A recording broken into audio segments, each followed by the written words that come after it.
आज इस क्लास में हम क्लास 9 की साइंस का एक नया चैप्टर शुरू करने जा रहे हैं जिसका नाम है एटम्स एंड मॉलिक्यूल्स। ये चैप्टर क्लास 9 की केमिस्ट्री से रिलेटेड चैप्टर है और इस पूरे चैप्टर को हम इसी क्लास में फिनिश करने वाले हैं। यानी जितने भी कॉन्सेप्ट्स हैं उन सारे कॉन्सेप्ट्स को हम इसी क्लास में फिनिश करेंगे। तो बहुत ध्यान से इस क्लास को अटेंड करना है, सारी चीजें नोट डाउन करना है ताकि क्लास के एंड होने तक तुमको इस चैप्टर से रिलेटेड जितनी भी जानकारियां हैं वो बहुत अच्छे से पता हो जाए। इसके पहले हमने 2 चैप्टर्स पढ़े। पहला चैप्टर था मैटर इन आवर सराउंडिंग्स। उस चैप्टर में हमने समझा कि मैटर क्या होता है और मैटर की जो फिजिकल स्टेट्स थी, सॉलिड, लिक्विड, गैस, उसके बारे में बात की। उसके बाद दूसरा चैप्टर है is matter around us pure, जिसमें हमने मैटर को और बेहतर ढंग से समझा। हमने मैटर को एलिमेंट में, कंपाउंड में और कोलॉइड्स में और हेटेरोजीनियस, होमोजीनियस मिक्सचर्स में डिवाइड किया और मैटर को और बेहतर ढंग से समझने की कोशिश की। हमने एलिमेंट को मेटल, नॉन मेटल, मेटलॉइड में डिवाइड किया ताकि हम इन चीजों को और बेहतर ढंग से समझ सकें। इन शॉर्ट हम मैटर को और बेहतर ढंग से समझ सकें। ह्यूमन बीइंग बहुत ही क्यूरियस होता है, उसमें साइंटिस्ट तो बहुत ही ज्यादा क्यूरियस होते हैं।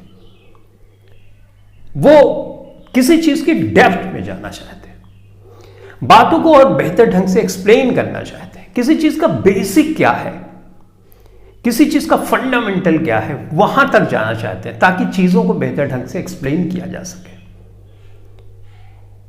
तो मैटर के बारे में और बेहतर ढंग से अंडरस्टैंडिंग तुम्हारी डेवलप हो जाए। मैटर क्या होता है, मैटर किन चीजों से मिलकर बना होता है। तुमने अभी तक समझा कि पार्टिकल से बना होता है, लेकिन पार्टिकल है क्या, राइट? तो इन सब चीजों का आंसर तुम्हें इस चैप्टर में मिलेगा एटम्स एंड मॉलिक्यूल्स में। यहां पे हम मैटर्स के बारे में और बेहतर ढंग से समझेंगे। इसके बाद जो नेक्स्ट चैप्टर है उसमें मैटर के बिल्कुल बेस में हम पहुंच जाएंगे। इन शॉर्ट हम इन चारों चैप्टर में मैटर के बारे में ही पढ़ने वाले हैं। पहले चैप्टर में थोड़ा सुपरफिशियली पढ़ा, सिर्फ फिजिकल स्टेट पढ़ी। दूसरे चैप्टर में और बेहतर ढंग से समझा।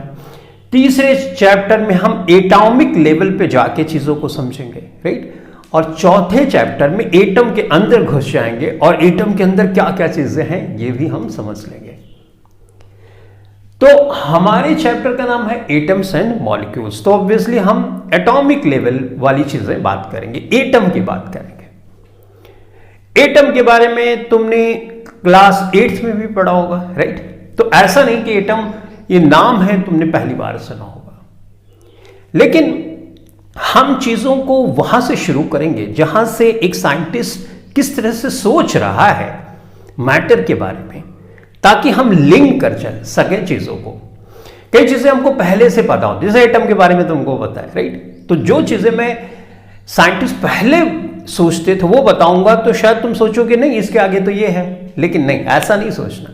तुमको सोचना है पहले कंडीशन ऐसी रही होगी, साइंटिस्ट ऐसे सोचता रहा होगा, राइट? उसके बाद धीरे धीरे कैसे डेवलपमेंट हुआ ये हम समझेंगे। आई होप तुम समझ गए कि हम हिस्ट्री में थोड़ा सा जाएंगे, चीजों को वहां से लिंक करेंगे और उसके बाद हम धीरे धीरे चैप्टर में आगे प्रोसीड करेंगे। तो जैसा मैंने बोला कि साइंटिस्ट बहुत ही क्यूरियस होते हैं। तो एक साइंटिस्ट थे जिनका नाम था एंटनी लेवोजिए, जिनको फादर ऑफ केमिस्ट्री भी बोला जाता है। और एक दूसरे साइंटिस्ट थे जिनका नाम है जोसेफ एल प्राउस्ट। तो ये मैटर को समझने के लिए बहुत से एक्सपेरिमेंट कर रहे थे।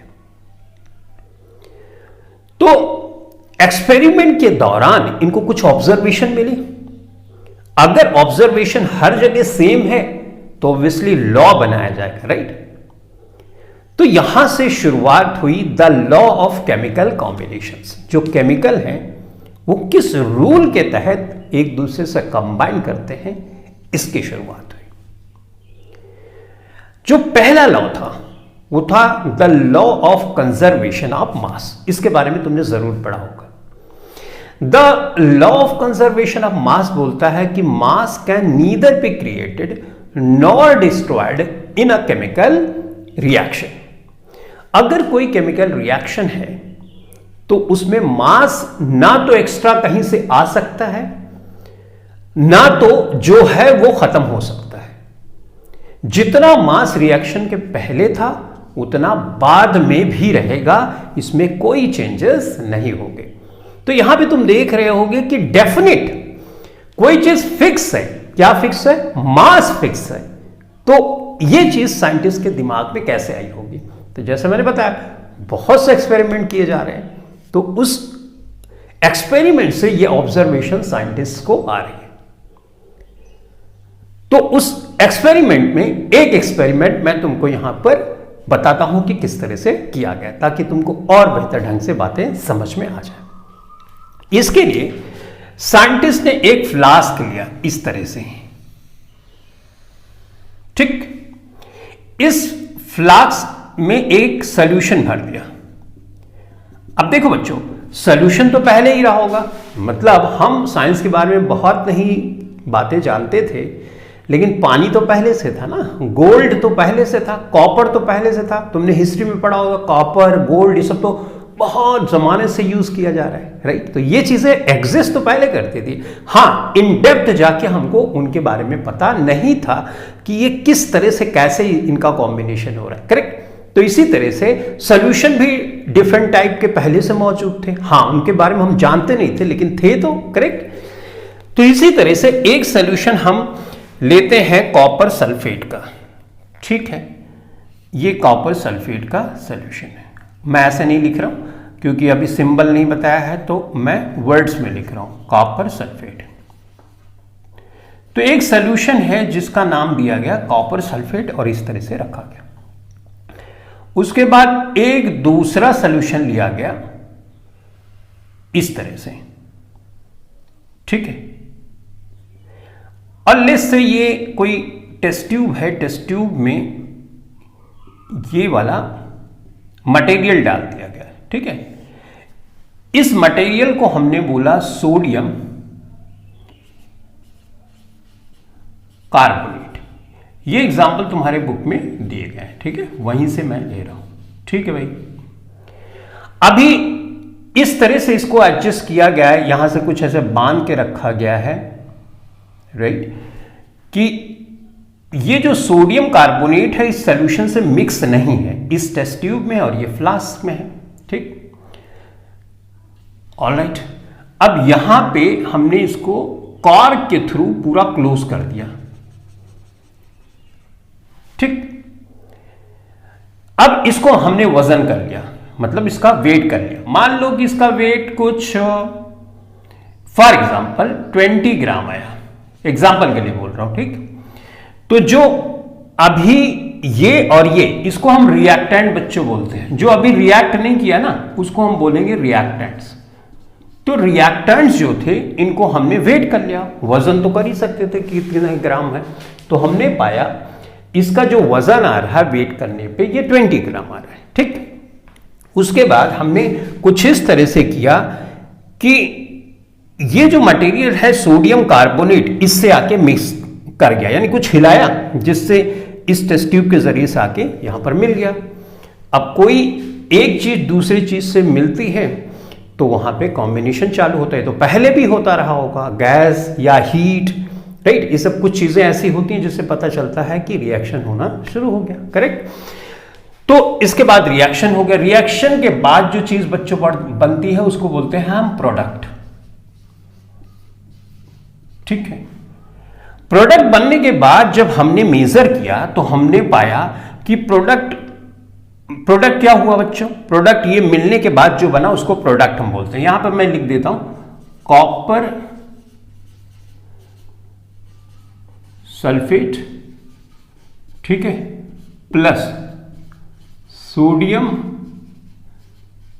सल्फेट, है ना बच्चों। ये क्या हुआ? ये रिएक्टेंट हुआ। तीर दिखा रहे हैं, मतलब तीर के इस साइड जहां पे हेड है उधर प्रोडक्ट बनता है। तो यहां से कॉपर सल्फेट बन गया, तो मैं यहां पे लिख दे रहा हूं कॉपर सल्फेट। सॉरी, ये कॉपर सल्फेट हमने नहीं लिया था, सोडियम कार्बोनेट लिया था यहां पे, राइट। ये देखो सोडियम कार्बोनेट, करेक्ट। तो हमने जब मान लो कि ये बन गया प्रोडक्ट, यहां कॉपर कार्बोनेट के साथ मिल गया तो बन गया कॉपर कार्बोनेट, ठीक है। एक प्रोडक्ट ये बन गया, और सोडियम सल्फेट से मिल गया तो लिस्ट से सोडियम सल्फेट बन गया।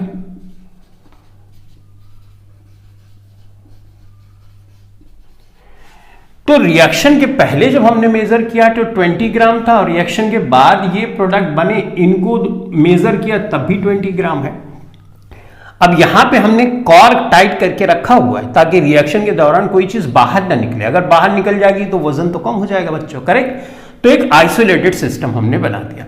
तो हमने देखा रिएक्शंस के पहले यानी रिएक्टेंट थे, जो उनका जो वजन था वही वजन प्रोडक्ट का था। तो इससे पता ये चला कि जितना मास पहले था, अब मास को ही तो हम ग्राम किलोग्राम में मेजर करते हैं, करेक्ट।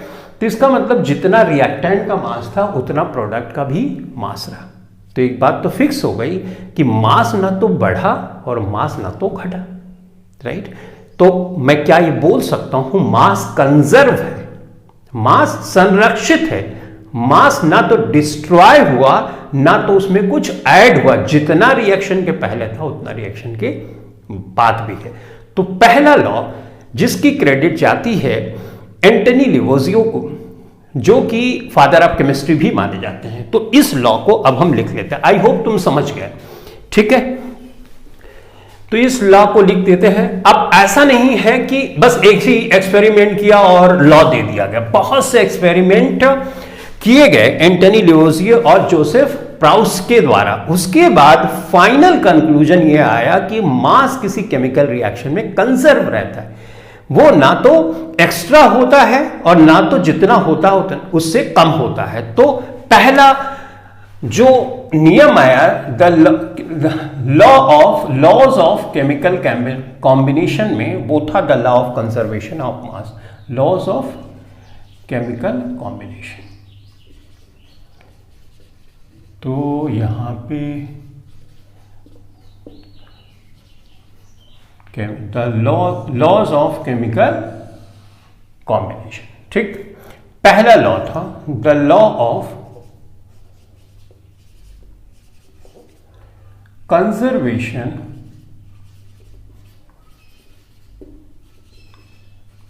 ऑफ मास, ठीक है। नोट्स भी बनाते चलो।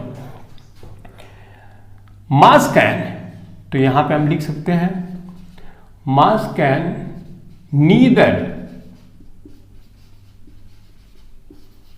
Be created nor destroyed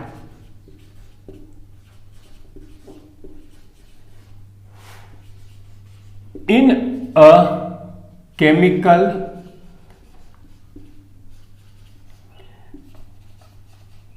reaction, right. इसका मतलब मास जो होता है वो कंजर्व होता है, या तुम सिंपल भाषा में समझो कि किसी केमिकल रिएक्शन में जितना रिएक्टेंट का मास होता है और रिएक्शन होने के बाद जो प्रोडक्ट का मास आता है उसके इक्वल होता है, यानी मास हमेशा वही का वही रहता है, चेंज नहीं होता। लेकिन शर्त यह है कि जिस पॉट में तुम रिएक्शन करा रहे हो उसको टाइट करके ऊपर से रखो, नहीं तो मास निकल जाएगा तो ऑब्वियसली कम हो जाएगा, या हो सकता है बाहर से मास अंदर किसी चीज का आ जाए और तुम मेजर करो तो ज्यादा निकले, करेक्ट। तो इसलिए क्वेश्चन पूछा गया है तुम्हारी बुक में कि कॉर क्यों लगाते हैं, कॉर किस लिए लगाते हैं कि मास बाहर ना जा सके, करेक्ट। तो ये पहला लॉ था the law of conservation of मास, जिसकी क्रेडिट दी जाती है स्पेशली एंटनी लिवोजियो को, जो कि फादर ऑफ केमिस्ट्री भी माने जाते हैं। उसके बाद एक्सपेरिमेंट होते रहे। तो जोसेफ प्राउस जो दूसरे साइंटिस्ट थे, उन्होंने ऑब्जर्व किया कि जो कोई कंपाउंड अगर हम लेते हैं और कंपाउंड जिन चीजों से मिलके बना होता उनका रेशियो हमेशा फिक्स होता है, जैसे अगर मैंने पानी 9 ग्राम लिया, पानी 9 ग्राम लिया, तो 1 ग्राम उसमें हाइड्रोजन रहेगी और 8 ग्राम उसमें ऑक्सीजन रहेगी। यह रेशियो हमेशा फिक्स रहेगा। चाहे पानी तुम कहीं से लेके आओ, पानी तुम घर का लेके आओ, मिनरल वाटर लाओ, गटर का लाओ, पानी कहीं से भी, किसी सोर्स से भी तुम ऑब्टेन करते हो, लेके आते हो, अगर 9 ग्राम पानी लोगे तो उसमें 1 ग्राम हाइड्रोजन रहेगी और 8 ग्राम ऑक्सीजन ही रहेगी। अब तुम बोलोगे मैं ज्यादा पानी ले लूं, तो नो इश्यूज, इसी रेशियो में बढ़ा सकते हो, लेकिन ये जो रेशियो है हाइड्रोजन और ऑक्सीजन का, ये हमेशा फिक्स रहेगा। जैसे मैंने बोला पानी का, हाइड्रोजन का और ऑक्सीजन का रेशियो 1:8 है बाय मास, ठीक है।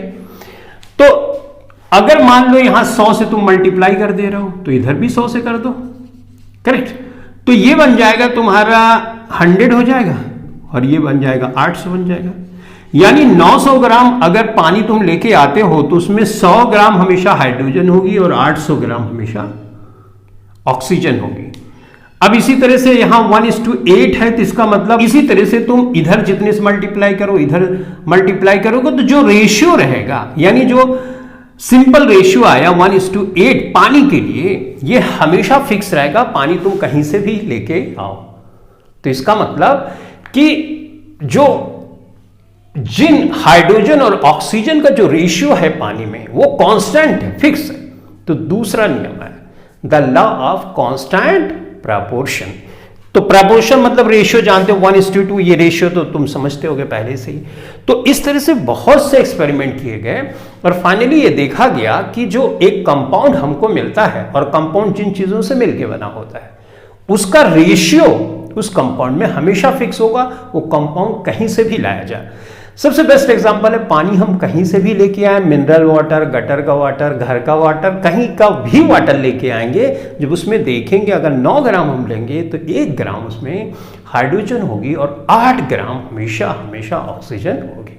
तो यहां पे एक चीज है कांस्टेंट, यहां पे भी एक चीज हो रही है कांस्टेंट, यहां पे क्या हो रही है एक चीज कांस्टेंट, क्या, मास कांस्टेंट। कांस्टेंट वर्ड जो फिक्स है, राइट, ये बड़ा ध्यान में रखना, क्योंकि इसी से आगे कंक्लूजन निकलेंगे। यानी दोनों जगह, अब यहां पे दोनों जगह, एक जगह तो मास कांस्टेंट रहा, दूसरी जगह देखो कांस्टेंट प्रपोर्शन है, तो दूसरा नियम आता है, दूसरा नियम आता है the law of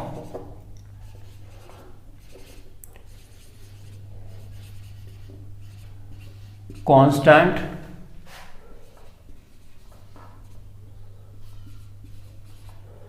proportion.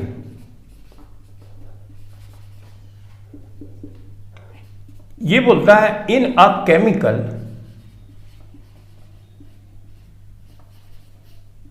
Substance the elements are, इसको फटाफट लिख देता हूं मैं पहले,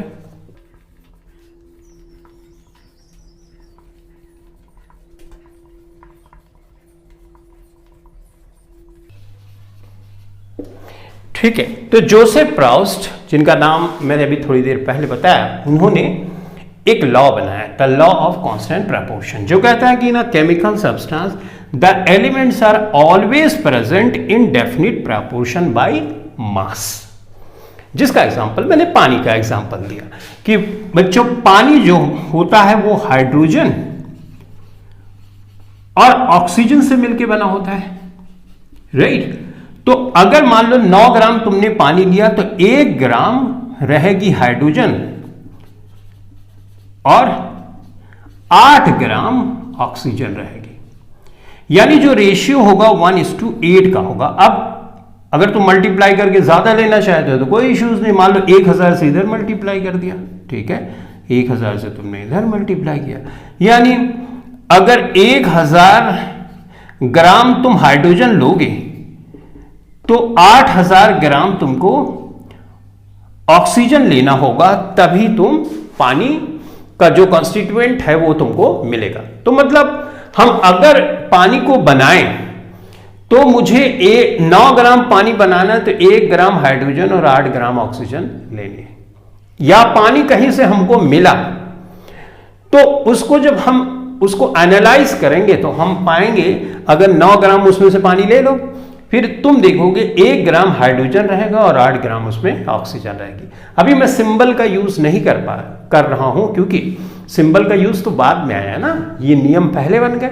सिंबल जो है, सिंबॉलिक रिप्रेजेंटेशन कैसे होता है एलिमेंट का, ये तो बाद में आया, तो इसलिए मैं सिंबल का इस्तेमाल नहीं कर रहा हूं। ठीक है, तो 2 नियम हो गए और ये दोनों नियम बड़े इंपॉर्टेंट है, राइट। इसकी क्रेडिट जाती है एंटनी लिवोजियो को, जो फादर ऑफ केमिस्ट्री हैं, और इसकी क्रेडिट का जाती है जोसेफ एल प्रॉस्ट को।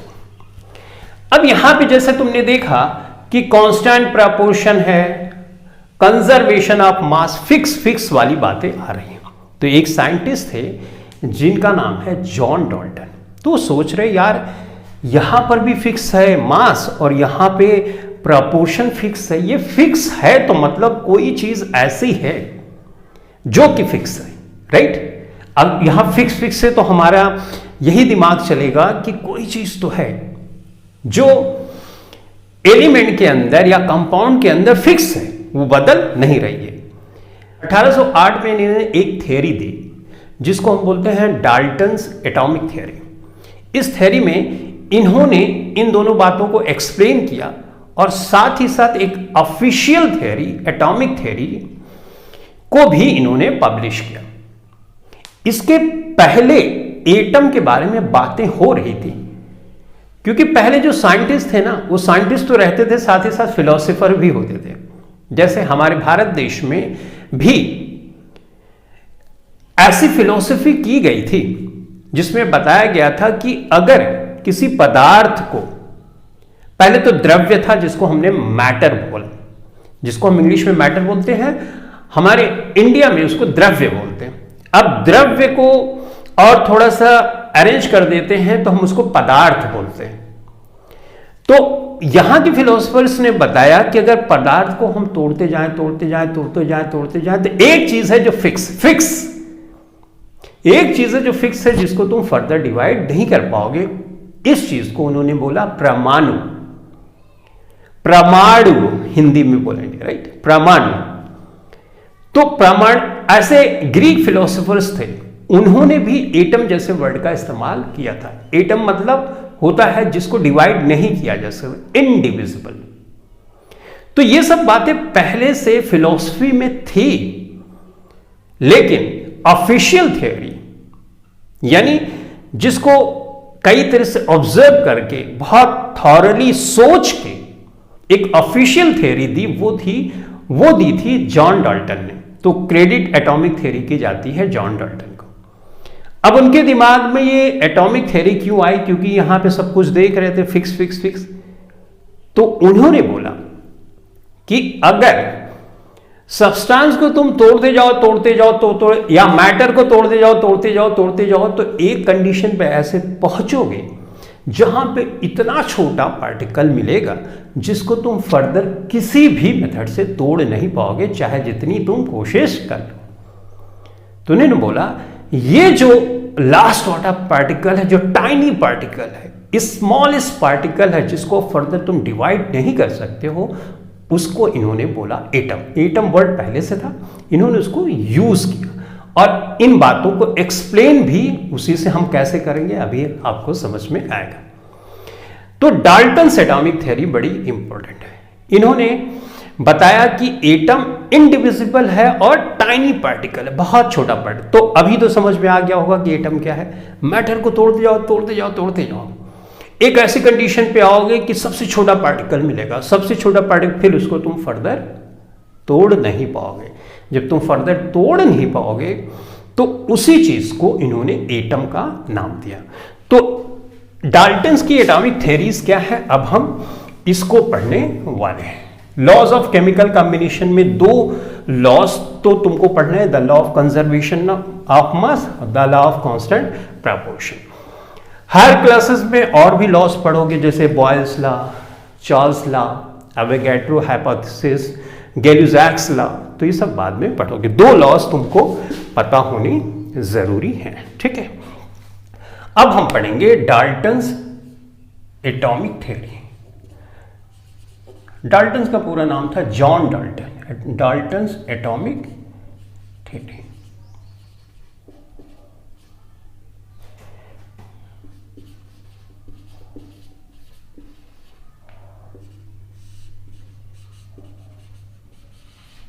इन्होंने बोला ऑल मैटर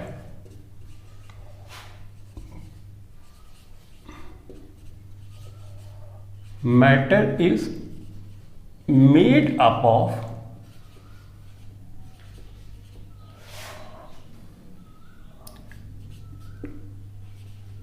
टाइनी, यहीं पे दूसरा पोस्टुलेट भी लिख देता हूं, इनडिविजिबल, ठीक है, छोटा भी है, सबसे छोटा भी है और इनडिविजिबल भी है, जिसको तोड़ा भी नहीं जाए। All matter is made up of tiny indivisible particle called atom. यानी जो भी मैटर है वो एक सबसे छोटे पार्टिकल से बना है जिसको तोड़ा नहीं जा सका, उसको इन्होंने बोला, उसको हम बोलेंगे एटम। तो पहली चीज ये आई। अब एटम को तोड़ा नहीं जा सकता है, इस बात पे जो इसके पहले के नियम हैं उसको भी हम एक्सप्लेन कर सकते हैं। जैसे कांस्टेंट प्रोपोर्शन है, तो अगर हम एटम जो है उस एटम को दूसरे एटम से मिला देंगे और वो एटम फिक्स है अपने आप में, उसको तुम तोड़ ही नहीं पाओगे, तो मास तो कम नहीं होगा, मास तो वही रहेगा, करेक्ट। तो आइडिया जो आया, वो जो दो लॉज थे और उसके पहले की जो फिलॉसफी थी पदार्थ के बारे में, सब्सटेंस के बारे में, मैटर के बारे में, उसी से आया, राइट। तो पहला था all matter is made up of tiny indivisible particle called atom. अब जॉन डाल्टन से ऑब्वियसली लोगों ने पूछा होगा, राइट, कि भाई लोहा है, लोहा अगर हम थोड़ा से लें तो बड़ा वजन का होता है, और अगर मान लो कोई गैस ले हम थोड़ी सी तो उतनी वजन की नहीं होती, जबकि हमने उतना ही दोनों अमाउंट लिया हुआ है। तो एक भारी कैसे है और एक हल्की कैसे है? ऑब्वियसली ये क्वेश्चन तो बड़े सिंपल से है, लोग साइंटिस्ट ने पूछा भी होगा। तो उन्होंने दूसरी चीज यानी दूसरा जो थ्योरी है वो दिया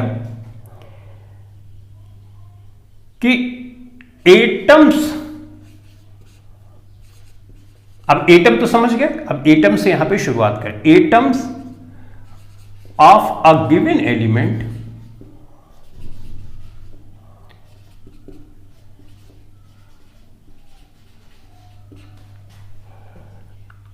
are identical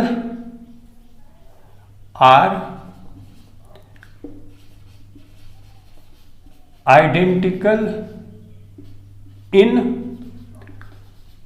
mass and chemical properties।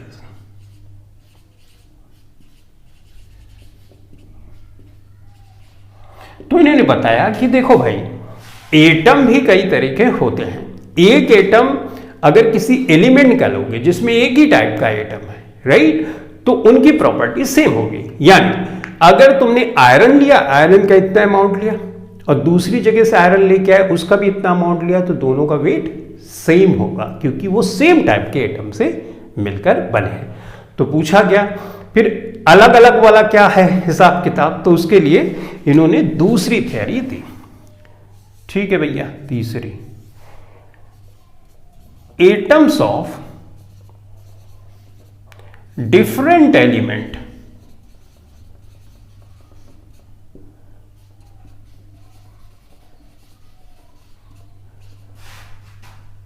Are different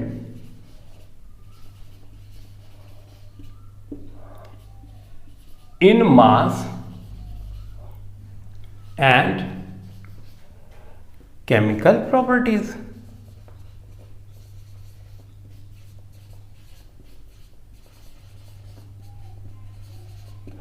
ठीक है, तो अलग, अब तो ये पता चल गया ना भाई, लोहे का एक ही, लोहे का अगर तुम पार्टिकल ले रहे हो सिर्फ, तो उसका इतना अगर लेके आओगे तो उसका वजन, दूसरा लोहा लाओगे इतना ही है, तो इनके मास में अंतर नहीं होगा और केमिकल प्रॉपर्टी भी सेम होगी, राइट।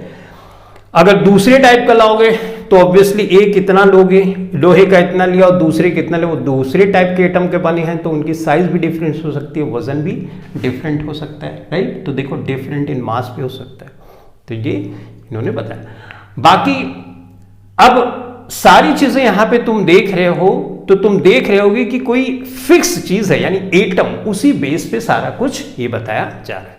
तो चौथा जो है वो भी लिख लेते हैं फटाफट, उसके बाद इसको समझते हैं। इन्होंने बोला एटम्स कंबाइन, लिख लेता हूं पहले।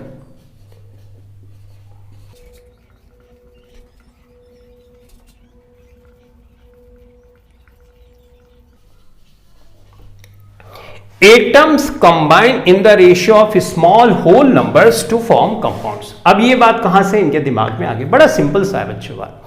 अगर कोई चीज फिक्स है तो उसका रेशियो भी स्मॉल होगा और होल नंबर होगा। जैसे एक एटम फिक्स है, आप इसको तो तोड़ नहीं पाओगे, और दूसरे एटम के साथ अगर कंबाइन करेगा वो भी तोड़ नहीं पाओगे, तो एक इसका होना चाहिए, एक इसका होना चाहिए। फॉर एग्जांपल एक फिगर से समझते हैं। देखो जैसे मान लो ये एटम है और एक एटम ये है, राइट। अब इसको तुम फर्दर तोड़ नहीं सकते, तो एक ये हुआ, एक ये हुआ, दो हुआ कि नहीं।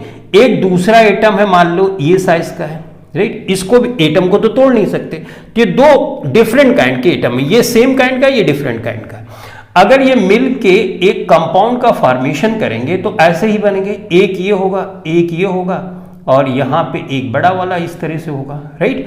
तो ये तोड़े ही नहीं जा सकते हैं, तो इसका मतलब होल नंबर में ही होंगे, 1 2 3 4 5, राइट। फ्रैक्शन में तो नहीं हो सकते, तो ये सिंपल होल रेशियो में होंगे। इसलिए ये बोला गया कि atoms combine in the ratio of small whole numbers to form compound. जब भी कंपाउंड बनेगा, एटम पूरे के पूरे जो होंगे किसी पर्टिकुलर एलिमेंट के, वो पूरे के पूरे एक साथ कंबाइन करेंगे, क्योंकि उनको तुम तोड़ ही नहीं सकते, तो हमेशा होल नंबर में। जैसे एक है, एक दो, एक तीन, तो तीन है, यहां पे काउंट करोगे तो तीन ही एटम तुमको मिलेंगे। यानी कि जो कॉम्बिनेशन या रिएक्शन के बाद भी ये होल नंबर्स में ही एटम कंबाइन कर सकते हैं, फ्रैक्शन में नहीं कर सकते, क्योंकि भाई एटम इनडिविजिबल है, उसको तोड़ ही नहीं सकते, तो फ्रैक्शन की तो बात ही नहीं कर सकते, होल नंबर की ही बात कर सकते हैं, करेक्ट ना। तो देखो सारी कुछ चीजें कहां से चल रही, एटम को डिवाइड नहीं किया जा सकता, वहां से ये सारी चीजें एक्सप्लेन की जा रही, करेक्ट ना। तो ये अलग अलग रूल्स हमको भले लग रहे हैं, लेकिन अगर थोड़ा सा ध्यान से देखोगे तो तुमको लगेगा ये तो एटम तोड़ा नहीं जा सकता, उसी कॉन्सेप्ट पे बेस्ड है, करेक्ट ना। अब उसके बाद हम यहां पे समझने वाले हैं फिफ्थ रूल। तो चलो मैं फिफ्थ पहले लिख लेता हूं, उसके बाद हम समझते हैं। तो इन्होंने बोला द रिलेटिव नंबर्स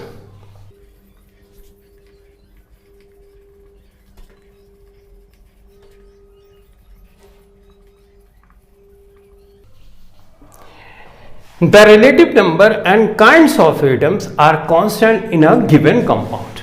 तो ये तो जो प्राउस्ट ने नियम दिया था वही है, राइट। इन्होंने बोला कि अगर एक कंपाउंड लोगे तो जो नंबर होंगे, अगर एक कंपाउंड लोगे तो जो नंबर होंगे, मतलब एटम के जो नंबर होंगे वो फिक्स होंगे। यही बात तो प्राउस्ट भी बोल रहे थे, राइट। उन्होंने एटम का नाम नहीं लिया, उन्हें चीजों को एलिमेंट के जैसे ट्रीट करके बताया, लेकिन बात वही बोल रहे थे कि फिक्स होगा। तो यहां पर भी ये फिक्स होगा। जैसे पानी होगा तो पानी में हाइड्रोजन जो होगी हमेशा एक होगी, हाइड्रोजन जो होगी वो हमेशा एक होगी, राइट। और जो ऑक्सीजन होगी, सॉरी हाइड्रोजन होगी तो हमेशा 2 नंबर में होगी, और ऑक्सीजन होगी तो हमेशा 1 नंबर में होगी। ये मास की बात नहीं कर रहे बच्चों, हम बात कर रहे हैं नंबर ऑफ एटम्स। देखो अब यहां पे मैं फार्मूला लिख देता हूं, क्योंकि ये सब चीजें तुम पहले से, जैसे H2O लिखा मैंने, करेक्ट ना। तो हाइड्रोजन यहां पे 2 है, ऑक्सीजन 1 है। एटम हाइड्रोजन का 2 और ऑक्सीजन का 1 ही रहेगा अगर पानी हम कहीं से भी लेके आए। यानी किसी कंपाउंड में जो एटम का नंबर होगा, जैसे हाइड्रोजन का नंबर यहां पे है, वो हाइड्रोजन का नंबर भी फिक्स है और साथ ही साथ टाइप ऑफ एटम यानी हाइड्रोजन का एटम वो भी फिक्स है। यानी हाइड्रोजन का 2 एटम, ऑक्सीजन का 1 एटम, हमेशा ये किसी पानी के लिए सच होगा, यानी ये रेशियो कभी बदलेगा नहीं। अब देखो बच्चों, यहां पे 2 एटम है और 1 ऑक्सीजन है, राइट। अगर ये फिक्स है तो हाइड्रोजन और ऑक्सीजन का मास भी तो फिक्स हो जाएगा। तो हाइड्रोजन का मास देखो तुम पहले से जानते हो, इसलिए मैं यहां पे थोड़ा सा बता। जैसे हाइड्रोजन का मास हम जानते हैं कितना होता है, 1 होता है, तो 2 हाइड्रोजन रहेंगे तो मास कितना हो जाएगा, 2 हो जाएगा। ऑक्सीजन का मास कितना होता है, 16 होता है, राइट। अब इसको सिंप्लीफाई करो, 2 1 ज़ा 2, 2 8 ज़ा 16, 1:8 आ गया ना, तो वही 1:8 की बात तो पहले भी की जा रही थी, करेक्ट। तो यहां से हमको थोड़ा सा क्लियर पिक्चर मिल गया। तो डाल्टन्स की एटॉमिक थियरी के बाद साइंटिस्ट जो थे वो चीजों को थोड़ा सा बेहतर ढंग से एक्सप्लेन करना उन्होंने शुरू कर दिया। अगर कोई उनसे पूछता था कि भाई ये एटम, ये जो है सब्सटेंस से डिफरेंट क्यों है, तो बता देते थे ये वाला पॉइंट कि atoms of different elements are different in mass and chemical properties. अगर उनसे कोई पूछता था तो बताओ एक ही टाइप का एटम अगर कहीं से हम लेके आते हैं तो उसका वजन क्यों होता है, तो ये बता देते थे। अच्छा बताओ कि कोई पूछता था अगर तोड़ते जाएं किसी चीज को तो ऐसा होगा कि सब कुछ खत्म हो जाएगा, तो बोले नहीं खत्म हो सकता, क्योंकि एक ऐसा लास्ट में पार्टिकल बचेगा जिसको हमने एटम बोला, उसको तोड़ा ही नहीं जा सकता। एटम का मतलब ही होता है जिसको डिवाइड न किया जा सकते, लिटरल मीनिंग, ठीक। उसके बाद बोले पानी कहीं से भी लेके आए उसका केमिकल कंपोजिशन सेम ही होता, क्यों, तो ये बता दिया गया क्योंकि पानी कहीं से भी लेके आओगे वो हाइड्रोजन और ऑक्सीजन का जो कंपोजिशन है वो फिक्स्ड होगा। Number of hydrogen atom, number of oxygen atom किसी मॉलिक्यूल में पानी के लिए फिक्स होंगे। आई होप तुम समझ गए होगे कि किस तरह से बातें शुरू हुई। यानी बातें शुरू हुई कि जो एक मैटर है, मैटर को तोड़ते जाओ तो एक ऐसा पार्टिकल मिलेगा जिसको डिवाइड नहीं कर सकते। जब डिवाइड नहीं कर सकते तो वहां से सारी बातें एक्सप्लेन की जा सकती। जब डिवाइड नहीं कर सकते तो कांस्टेंट प्रोपोर्शन होगा, जब डिवाइड नहीं कर सकते तो मास भी फिक्स होगा, जब डिवाइड नहीं कर सकते तो कोई भी कंपाउंड लोगे उसमें जो एटम होगा उसका नंबर फिक्स होगा, राइट। तो इसी बेस पे अब सारी चीजें साइंटिफिकली एक्सप्लेन की जाने लगी। अब प्रॉब्लम यहां तो नहीं खत्म होगी, राइट। साइंटिस्ट पूछेंगे कि भाई ये तो बात सही है, लेकिन जो एटम बोल रहे हो अगर इनको दिखाना हो, मतलब इनका रिप्रेजेंटेशन क्या होगा, इनको हम कैसे दिखाएंगे, तो उसके लिए डाल्टन ने कुछ सिंबल्स इस्तेमाल किए।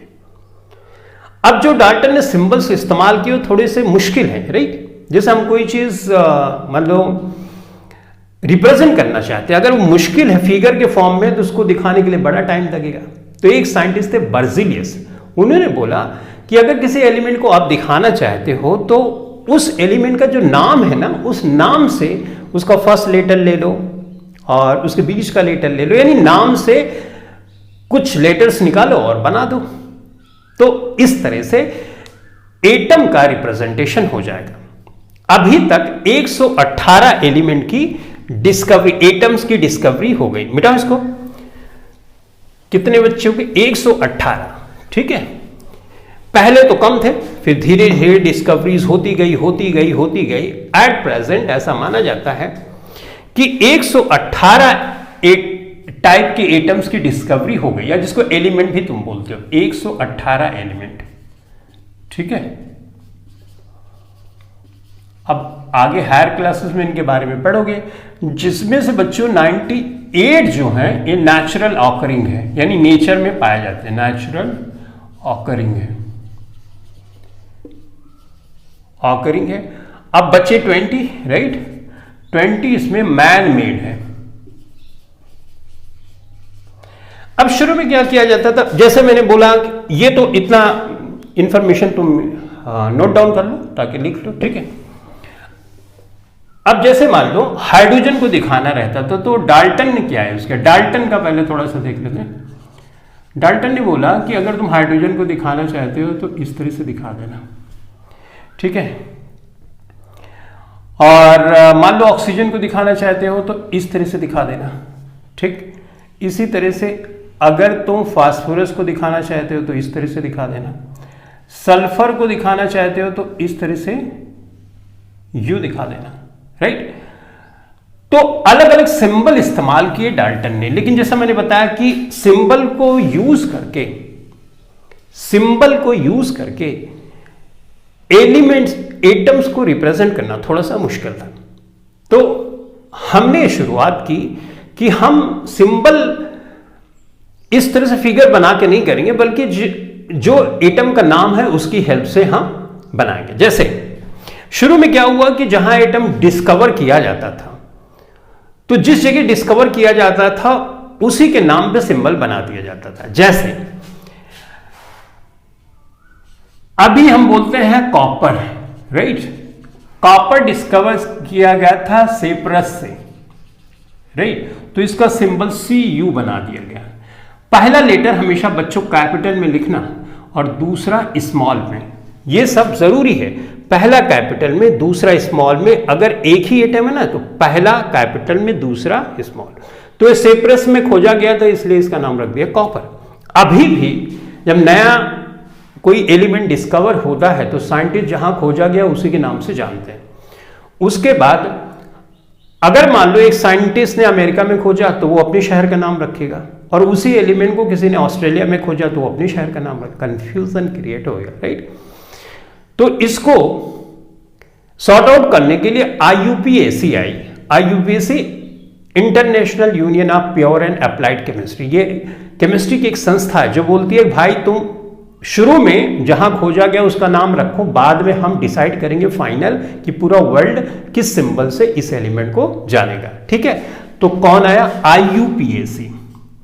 IUPAC इसका फुल फॉर्म भी एग्जाम में पूछा जा सकता है, इंटरनेशनल यूनियन ऑफ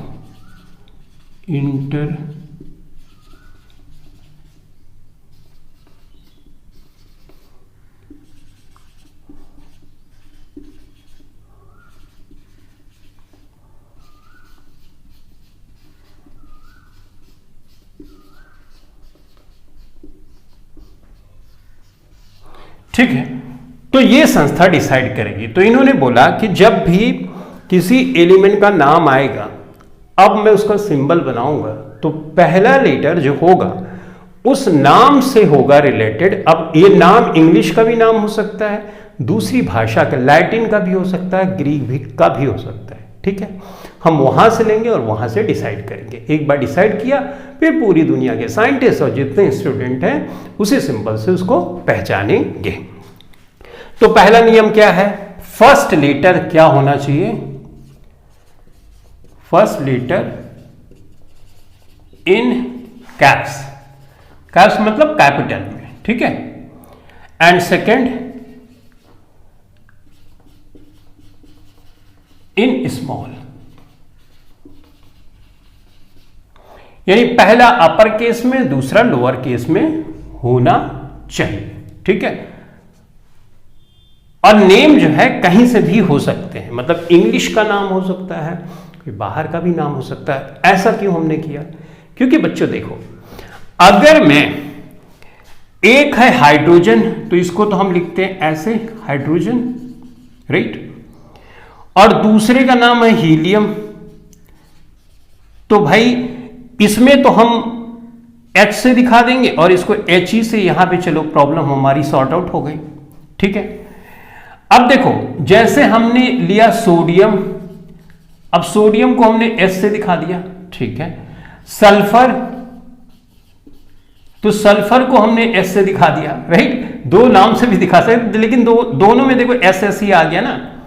तो इतनी ज्यादा कॉम्प्लिकेशंस ना हो ना, इसके लिए हमने बोला कि भाई 2 लैंग्वेजेस 3 लैंग्वेजेस से जो वर्ड आते हैं उससे भी हम कर सकते हैं। तो फाइनली ये है, तो मतलब ये है कि एक जैसे इंग्लिश का ही है वर्ड, तो उसमें से पहला लेटर हमेशा कैप्स होगा और दूसरा स्मॉल होगा। और 2 जर्मन भाषा हो सकती है या लैटिन भाषा हो सकती है, वहां से भी सिंबल हम ले सकते हैं। तो अब बात आई कि वो सिंबल क्या है, उसको हम कैसे समझे। तो तुम समझ गए होगे, पहले जिस शहर में खोजा जाता था उससे था, कॉम्प्लिकेशंस ना हो तो IUPAC आई। IUPAC ने अब डिसाइड किया कि भाई देखो, मैं जो लेटर दे दूंगा किसी एलिमेंट को, फाइनली वही पूरी दुनिया जानेगी। तो अब जो नाम है वो 20 एलिमेंट के नाम तुमको सीक्वेंस से याद करने जरूरी है, ये बड़ा इंपॉर्टेंट है। 20 एलिमेंट के नाम याद कर लिए और बाकी कुछ एलिमेंट्स हैं जिसको मैं लिख देता हूं, उसके नाम अगर तुम याद कर लोगे तो केमिस्ट्री में बड़ा आसान हो जाएगा, क्योंकि ये सिंबल बार बार तुमको इस्तेमाल करना होगा। तो पहले एलिमेंट एटम के बारे में, फिर एटम को सिंबल से रिप्रेजेंट कैसे किया जाए, ये अब हम सीखने वाले हैं। ठीक है, तो चलो फटाफट से पहले लिख देता हूं और उसके बाद उनको थोड़ा सा समझ लेते हैं, फिर आगे बढ़ेंगे।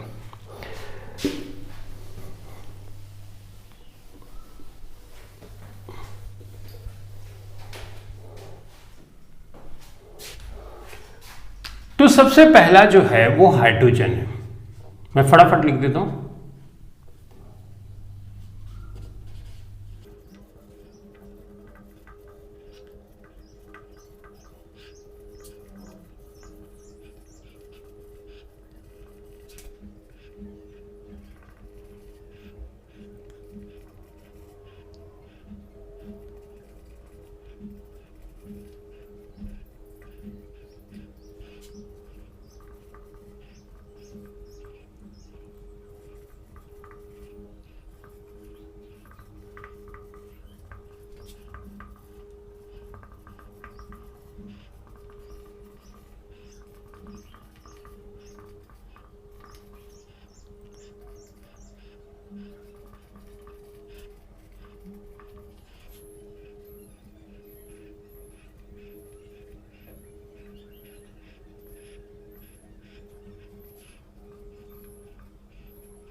तो यहां पर मैंने 20 एलिमेंट्स के सिंबल लिख दिए हैं और उनके नाम लिख दिए हैं। हाइड्रोजन है, यहां पे ये सीक्वेंस लिखा हुआ 1 2 3 4 5, इस तरह से सीक्वेंस से तुमको याद भी करना।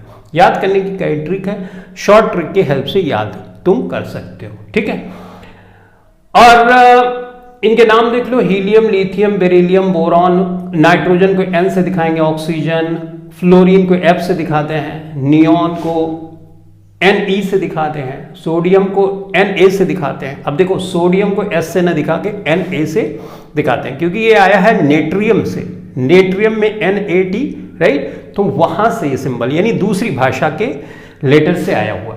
मैग्नीशियम ये है, एल्यूमिनियम ये है, सिलिकॉन है, फास्फोरस है, सल्फर है। तो ज्यादातर तो इंग्लिश का जो वर्ड होगा उसी से है, तो फटाफट याद हो जाएगा। क्लोरीन है, आर्गन है, तो ये पहले भी सिंबल्स तुम छोटी क्लासेस में देखे जरूर होंगे, राइट ना, कुछ सिंबल्स। तो ये आर्गन है। और पोटेशियम को देखो यहाँ पे K से दिखाया गया, जबकि नाम है P से, राइट। तो पोटेशियम है कैलियम से, राइट। कैल्शियम है, इस तरह से। तो तुमको इस सीक्वेंस याद करना है, साथ ही साथ ये जो एटॉमिक वेट है ना, ये भी याद करना। अब एटॉमिक वेट का कॉन्सेप्ट कहां से आया? जो डाल्टन की एटॉमिक थ्योरी थी, उन्होंने मास वर्ड इस्तेमाल किया था, तो साइंटिस्ट मास के बारे में सोचने लगे। अब मास के बारे में सोचने लगे तो ऑब्वियसली मास निकालने की कोशिश करेंगे। तो साइंटिस्ट ने मास को निकालने के लिए सोचना शुरू किया कि भाई मास को हम कैसे निकालें। तो उन्होंने एक रेफरेंस माना। शुरू में रेफरेंस दूसरा था, फिर दूसरा हुआ, लेकिन अभी एट प्रेजेंट रेफरेंस है कार्बन का। कार्बन जितने वजन का है उसका 1/12, कार्बन जितने वजन का उसके 1/12 से सारी चीजों का कंपैरिजन किया गया कि कोई दूसरा एलिमेंट कार्बन 12 जो होगा उसके 1/12 पार्ट से, उसके 12वें हिस्से से कितना गुना भारी है। कंपैरिजन हुआ, कंपैरिजन से भी चीजें पता चल जाए। जैसे देखो, ये बोर्ड है, बोर्ड पे थोड़ी देर के लिए मानो कि ये लेंथ जो है ना, मैं इस लेंथ को जानता ही नहीं ये लेंथ कितनी है। देखो स्मार्टनेस, इस मार्कर की लेंथ में जानता ही नहीं कितनी, सिर्फ इसको एक रेफरेंस माना कि इसी की तुलना में हमको सब कुछ करना है। तो मैं इस बोर्ड की लेंथ मेजर करना चाहता हूं, तो 1 2 3 4 5 6 7 8 9, लेस से 9।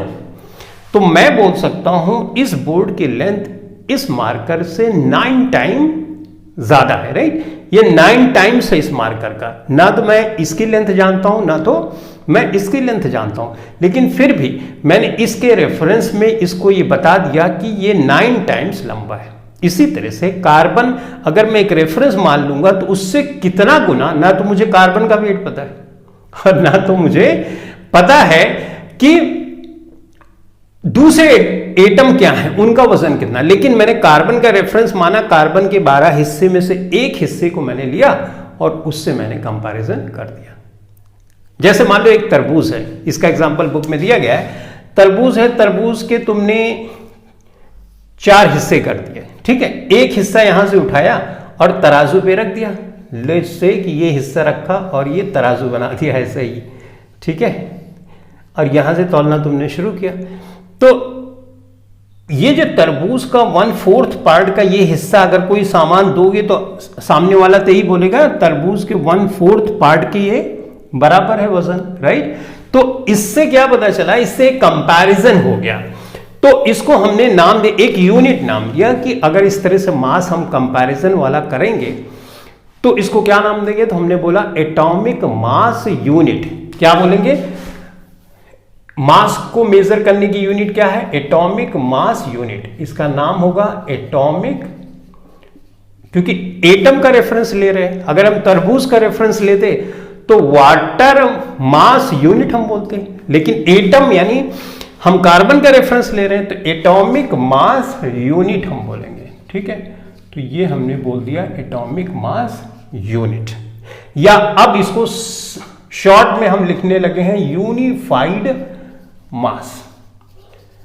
इसको हम इस वाले को तो AMU से दिखाते हैं, लेकिन अब U से भी IUPAC जो संस्था है केमिस्ट्री की, उसने बोला कि U से भी दिखा सकते हो। तो अगर कहीं पे 12U है या कहीं पे मान लो 16U है तो तुम इसका मतलब क्या समझोगे, इसका मतलब कार्बन के 1/12 पार्ट से यानी 1 से ये 16 गुना भारी है, ठीक है।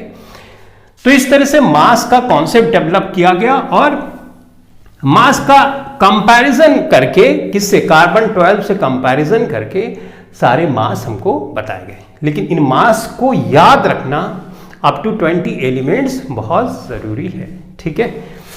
तो मास को कैसे याद करेंगे इसको तो मैं थोड़ा शॉर्ट में तुमको बता देता हूं, लेकिन ये एलिमेंट सीक्वेंस से याद होने तुम्हारे जरूरी है। कुछ और भी एलिमेंट हैं जिनको याद करना जरूरी है, राइट। वो बार बार आएंगे, उससे छुट्टी तो मिलेगी नहीं बच्चों। क्लास 9, क्लास 10, क्लास 11, 12 सब जगह आएंगे, तो याद कर ले अभी से ताकि इजी हो जाए चीजें, राइट। तो कुछ एलिमेंट है मैं यहां पर लिख देता हूं, ठीक है। जैसे जिंक,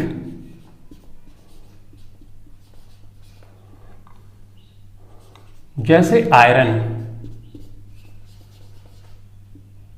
जैसे लेड, इसको लेड बोलते हैं,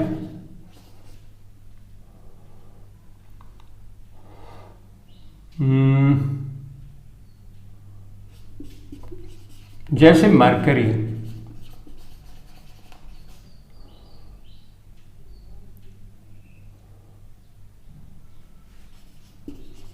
जैसे सिल्वर,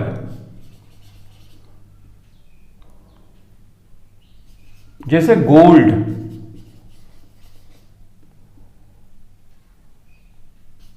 जैसे पीटी प्लैटिनम। तो ये कुछ सिंबल है तुमको याद होने जरूरी है। जिंक को देखो Zn यहां से ले लिया, आयरन को देखो आयरन लिखा जाता है लेकिन Fe लिया जाता है, तो फेरम वर्ड है उससे आया। ये Pb, लेड को Pb से प्लम्बम आया, लेकिन ये ध्यान में रहे कि पहला मैंने कैपिटल लिखा है और दूसरा वाला स्मॉल लेटर ही लिखा है, तो ये ध्यान में रहे, ये कैपिटल मत समझ लेना, ये स्मॉल ही है, ठीक है। तो मरकरी, ठीक है, इसी तरह सिल्वर है, आर्जेंटम, गोल्ड है, ऑरम, तो अलग अलग, ये प्लैटिनम तो पीटी यहीं से लिया गया। अब तो मरकरी का मुझे कमेंट सेक्शन में कमेंट करके बताना कि मरकरी का Hg लिया गया तो ये कौन से वर्ड से आता है, ठीक है। तो फिलहाल ये तुमको पता होना चाहिए बच्चों। जिंक को Zn से, इसको Fe से, इसको लेड, और ये AgAu इस तरह से दिखाना जरूरी है, ठीक है। तो एटलीस्ट सिंबल पता हो जाए। धीरे धीरे प्रैक्टिस करते करते सारी चीजें रट जाती हैं, लेकिन एक बार में याद कर दो ताकि आगे के चैप्टर्स, आगे की क्लासेस में तुमको कोई मुश्किल ना हो, ठीक है। तो आई होप ये बातें तुम समझ गए होगे। तो अब हम इसको मिटा देते हैं। इसको मैंने यूं मिटा दिया और तुमने इसको याद भी, लिख भी लिया होगा। तो एटॉमिक वेट कैसे नहीं याद करेंगे, बड़ा सिंपल है।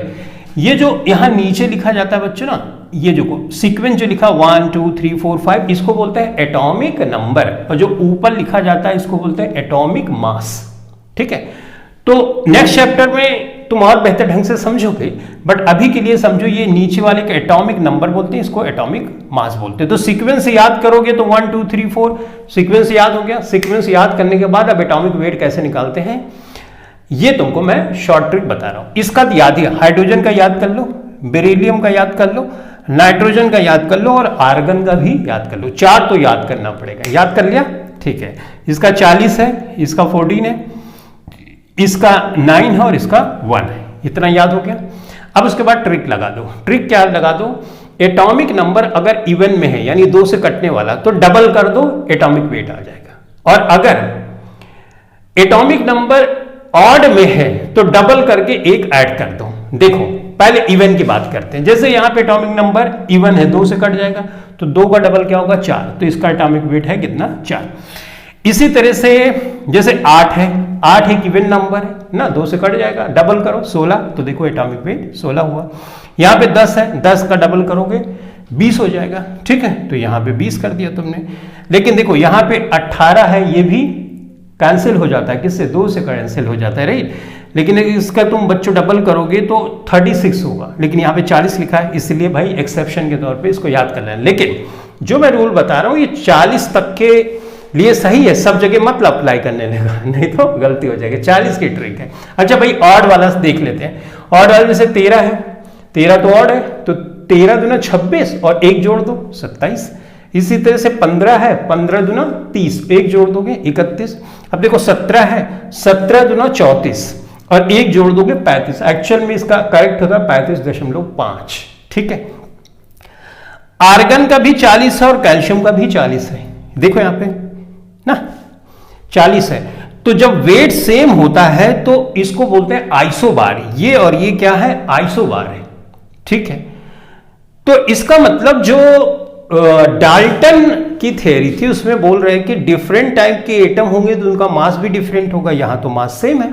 इसका मतलब ये हुआ कि डाल्टन की एटॉमिक थ्योरी उस टाइम के लिए तो बहुत सही थी, लेकिन धीरे धीरे जो लॉज थे वो फेल होना शुरू हो गए। और जितने भी वहां पे लॉज हैं वो तुम देखोगे आगे के चैप्टर में, क्योंकि एटम को उन्होंने बोला था डिवाइड ही नहीं कर सकते, लेकिन एटम को डिवाइड भी किया जा सकता है सब पार्टिकल्स में, प्रोटॉन, इलेक्ट्रॉन, न्यूट्रॉन, जो तुम जानते होगे, राइट। मास सेम होता है उन्होंने बोला था, तो मास दो डिफरेंट एलिमेंट हो गए तो अलग अलग होगा, इसमें तो सेम है। अब एक होता है आइसोटोप। देखो आइसोटोप बच्चों ये है 1H1 1H2। देखो यहां पे एटॉमिक नंबर तो सेम है, यानी केमिकल प्रॉपर्टी एटॉमिक नंबर से ली जाती है, तो एटॉमिक नंबर सेम है। देखो वेट एक ही एलिमेंट के मास सेम होते हैं, डाल्टन एटॉमिक थ्योरी में बोला गया है। यहां पे मास क्या है, एक ही एलिमेंट है हाइड्रोजन, लेकिन मास डिफरेंट है, तो यहां पर भी गलत होता है। तो वो एक बेस था डाल्टन एटॉमिक थ्योरी, वहां से चीजें शुरुआत हुई, लेकिन बाद में जैसे लॉ ऑफ कंजर्वेशन ऑफ मास, तो हम बोलते हैं कि जो मास है वो कंजर्व है, उसको खत्म ही नहीं किया जा सकता। लेकिन अल्बर्ट आइंस्टाइन की एक थ्योरी है, उसके अकॉर्डिंग टू E = mc² होता है, जिसमें मास एनर्जी में कन्वर्ट हो जाता है, तो मास तो बदल गया, राइट। तो भाई ये सब जो लॉज हैं बड़े पहले दिए गए ना, तो साइंटिस्ट ने उस टाइम पे जो रिसोर्सेज थे, जो बातें थी, उसकी हेल्प से दिया, तो उस टाइम के लिए बड़ा कॉन्ट्रीब्यूशन है, और ऑब्वियसली आज के लिए भी बड़ा कंट्रीब्यूशन है, क्योंकि उसी का बेस बना के धीरे धीरे तो हमने डेवलपमेंट किया, ठीक है। तो थ्योरीज आती रहेंगी, पुरानी थ्योरीज थोड़ा सा कम इंपॉर्टेंट होती रहेंगी। जैसे मोबाइल फोन शुरू में आया तो अच्छा था, लेकिन उसके बाद और अच्छा फीचर है, पुराना भी फीचर रहा और अच्छा फीचर भी आया। इस तरह से हमेशा विकास होता रहता है। तो ये तुम समझ गए, याद भी कर लिए होगे आई होप किस तरह से याद करना है। अगर मैं बोलूं कि बताओ सिलिकॉन का है 14, तो एटॉमिक वेट कितना होगा, डबल कर दो, क्योंकि ये 2 से डिवाइड हो जाए। आई होप ये तुम समझ गए। तो इस तरह से सबसे पहले एक चीज तुमने समझी कि जो एटॉमिक वेट होता है उसका रेफरेंस हमने लिया, कार्बन 12 का 1/12 पार्ट किया और उससे रेफरेंस लेके हमने वेट के बारे में बताना शुरू किया। क्योंकि मास की बातें डाल्टन ने की थी तो साइंटिस्ट उस पर सोचना शुरू कर दिए और एटम का मास उन्होंने निकालना शुरू कर दिया और कार्बन 12 का 1/12 पार्ट का से कंपैरिजन करना शुरू किया और फिर उसके बाद जितने एटम थे उनके मास निकालने हमने शुरू किए। ठीक बात, ऑलराइट। मास को नापते किसमें, एटॉमिक मास यूनिट। अब भाई एक एटॉमिक मास यूनिट जो होता है ना वो एक प्रोटॉन का मास होता है, जिसके बारे में तुम नेक्स्ट चैप्टर में पढ़ोगे, जिसका मास होता है 1.67 इंटू 10⁻⁻27 किलोग्राम।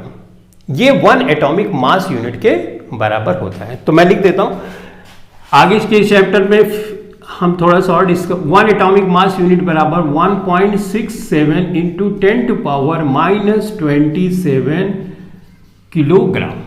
ठीक है, 1 एटॉमिक मास यूनिट। अब ये तो पता की जा चुकी है कि इतना भार होता है, राइट, क्योंकि अब ये तो प्रेजेंट टाइम की सिचुएशन है। पहले तो हमने 1 एटॉमिक मास यूनिट माना और उसके बाद ये सब सारी चीजें शुरू हुई। फिलहाल तुमको यहां पे जरूरी क्या था कि तुम मास के बारे में समझो, किसका क्या मास होता है, किसका क्या एटॉमिक नंबर, किस सिंबल से कौन सा एटम हम दिखाते हैं। यहां तक हम पहुंच गए, करेक्ट।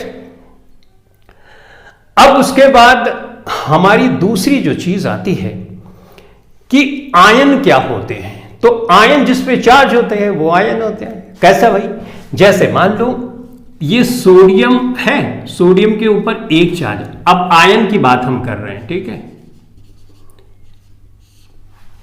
तो आयन 2 तरह के बच्चे होते हैं, एक कैटायन और एक एनायन। ठीक है, कैटायन पे पॉजिटिव चार्ज होता है, एनायन पे नेगेटिव चार्ज होता है। जैसे सोडियम लिया, इस पे एक चार्ज इस तरह से लगा पॉजिटिव, तो ये कैटायन हुआ। जैसे क्लोरीन लिया, ये है तो एनायन हुआ। जैसे मान लो NO3 लिया, एक चार्ज मैंने लगाया तो ये एनायन हो गया बच्चों, राइट। जैसे SO4, इसको हम क्लोराइड आयन बोलते हैं, इसको नाइट्रेट बोलते हैं, ठीक है, नाइट्रेट आयन है। और इसको सल्फेट बोलते हैं बच्चों, ठीक है। जैसे OH- है तो इसको हाइड्रोक्साइड बोलते हैं, हाइड्रोक्साइड आयन, ठीक है। अब इसी तरह से ये F होगा, फ्लोराइड आयन होगा। जैसे N3- होगा तो इसको नाइट्राइड बोलते हैं, नाइट्राइड आयन, ठीक है। ये फ्लोराइड आयन है, फ्लोराइड आयन। ये क्लोराइड है, क्लोराइड। अच्छा, अब ऐसे होता है ब्रोमाइड आयन होता है बच्चों, ऐसे आयोडाइड, आइड तुम ज्यादा जगह देख रहे होगे ना, कुछ जगह तुम एड करके, नाइट्रेट, सल्फेट। एक और होता है कार्बोनेट, इस पे 2 चार्ज होते हैं बच्चों, ये देखो 2 नेगेटिव चार्ज, इसको बोलते हैं कार्बोनेट। सल्फेट पे भी 2 होता है, नाइट्रेट पे कार्बोनेट, ठीक है। तो ये जो है इसको याद करना भी जरूरी है। ये क्या है, ब्रोमाइड है, ये है आयोडाइड। तो ये आयंस याद करना भी जरूरी है। अब इसमें सोडियम है, ओके। जैसे पोटेशियम पे 1 चार्ज होता है, मैग्नीशियम है, इस पे 2 चार्ज होता है, कैल्शियम है, इस पे 2 चार्ज होता है, एल्युमिनियम है, इस पे 3 चार्ज होता है, नहीं, आयरन होता है, एक फेरस होता है, इसको बोलते हैं फेरस आयन, ठीक है। एक फेरिक भी होता है बच्चों, इस पे 3 चार्ज होता है। तो ये जो चार्जेस होते हैं ना, कौन सा चार्ज किस पे, जैसे सिल्वर है, सिल्वर अभी बताया था इस पे एक चार्ज होता है, ठीक है। अच्छा, अब अगर इसमें देखो तो पॉजिटिव पॉजिटिव है तो कैटायन बोलेंगे, इसमें सब नेगेटिव नेगेटिव है तो एनायन बोलते हैं हम। ओके, तो इन कैटायन और एनायन की हेल्प से हम आयनिक कंपाउंड बनाते हैं बच्चों। तो उसका फार्मूला कैसे लिखना होता है इन चार्ज पे डिपेंड करता है। अब तुम ये सोच रहे हो कि चार्ज कैसे आता है, तो चार्ज के बारे में तुम नेक्स्ट चैप्टर में पढ़ोगे कि चार्ज कैसे आता है। चार्ज के लिए हमको इलेक्ट्रॉनिक कॉन्फ़िगरेशन, इलेक्ट्रॉन की डिस्कवरी की बात तो इस चैप्टर में हम कर ही नहीं रहे, राइट। तो इसलिए हम ज़्यादा इस पर डिस्कशन नहीं करेंगे। तो ये जो है किस पे कितना चार्ज होता है ये तुम अच्छे से ध्यान में बिठा लो। अगर बिठा लोगे तो तुम कंपाउंड भी, केमिकल फार्मूला कैसे बनाना है ये तुम बना सकोगे, ठीक है। जैसे एक होता है भाई हाइड्रोजन, हाइड्रोजन का H+ होता है। अगर नेगेटिव भी होगा तो इसको बोलेंगे हाइड्राइड। अब ये जो है ये दिया गया, जैसे मान लो तुमको बच्चों बनाना है सोडियम क्लोराइड, ठीक है, इसका फार्मूला तुमको बनाना है। तो कैसे बनाओगे ये सिखा रहा हूं। इसके लिए मैंने एक वीडियो डिटेल में बनाई है और सब कुछ समझाया डिटेल में, तो मैं डिस्क्रिप्शन में लिंक दे दूंगा, तुम वहां से जाकर चेक कर सकते हो, ठीक है। तो डिस्क्रिप्शन में मैं लिंक दे दूंगा, वहां से जाके तुम चेक कर सकते हो। तो जैसे सोडियम क्लोराइड का तुमको बनाना बड़ा सिंपल है। सोडियम का तो ये है Na ना, अब सिंबल पता होगा तो तुमको पता हो जाएगा पॉजिटिव वाले का नाम क्या है, राइट। ये पोटेशियम बोलते हैं, कैलियम से है, नेट्रियम से है, राइट। मैग्नीशियम, कैल्शियम, एल्यूमिनियम, ये आयरन है ना, इसको फेरस बोलते हैं। 3 चार्जेस होता है, इसको फेरिक बोलते हैं, इक, ठीक है। इसको सिल्वर बोलते हैं, राइट। तो जब तुमको सिंबल के नाम पता होंगे तो आसानी से समझ जाओगे। तो यहाँ पे सोडियम क्लोराइड, बच्चों सोडियम के लिए Na लिख दो और क्लोराइड के लिए Cl लिख दो, लिख दिया। इस पे चार्ज कितना है, 1 है, 1 पॉजिटिव है और इस पे 1 नेगेटिव है। इसको क्रॉस मल्टीप्लाई मारो तो यहाँ पे सोडियम के साथ ये हो गया और क्लोरीन के, पॉजिटिव नेगेटिव से मतलब नहीं, नंबर से मतलब है। तो 1 1 हो गया तो NaCl, ये फार्मूला बन गया, ठीक है। अब देखो, जैसे मान लो कि तुमको फार्मूला बनाना है एल्यूमिनियम सल्फेट का, तो एल्यूमिनियम सल्फेट, ठीक है, तुमको फार्मूला बनाना है। तो सबसे पहले एल्यूमिनियम का सिंबल पता होना चाहिए, मैंने लिख दिया Al। सल्फेट बच्चे SO4 होता है, राइट। तो देखो यहाँ पे इस पे 2 चार्ज हैं और एल्यूमिनियम पे कितना है, जो 3 होता है, ठीक है। तो हम इसको क्रॉस मल्टीप्लाई मारेंगे तो इसको लिख देंगे Al2 और SO4 पूरा का पूरा है ना, तो पूरे पे ऐसे ब्रैकेट लगा के 3 लगा देंगे, तो ये फार्मूला हो गया। एक तो एग्जांपल और ले लेते हैं, जैसे मान लो पानी का लेना है, पानी का H2O, यानी हमको बनाना है हाइड्रोजन ऑक्साइड, हाइड्रोजन ऑक्साइड, ठीक है।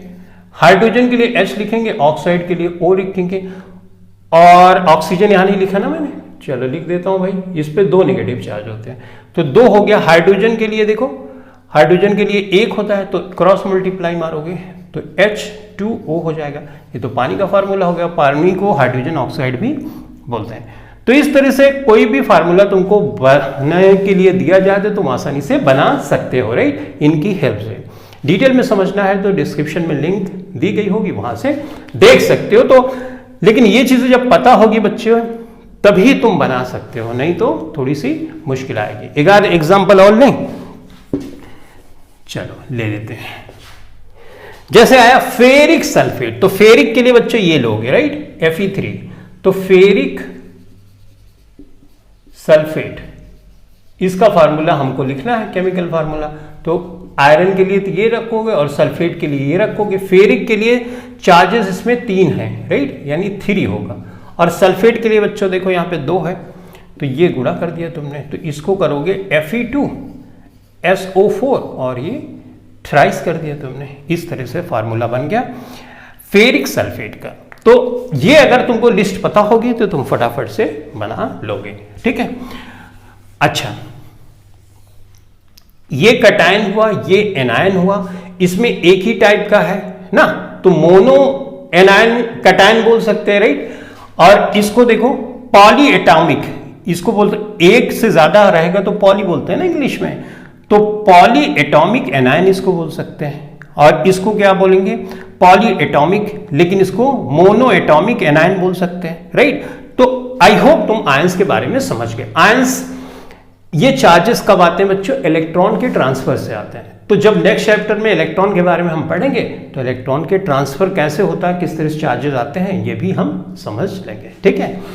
तो आयंस के बारे में अब समझ गए, ठीक है भाई। एटम के बारे में हमने समझा, तो आयंस के बारे में भी हमको समझना पड़ा।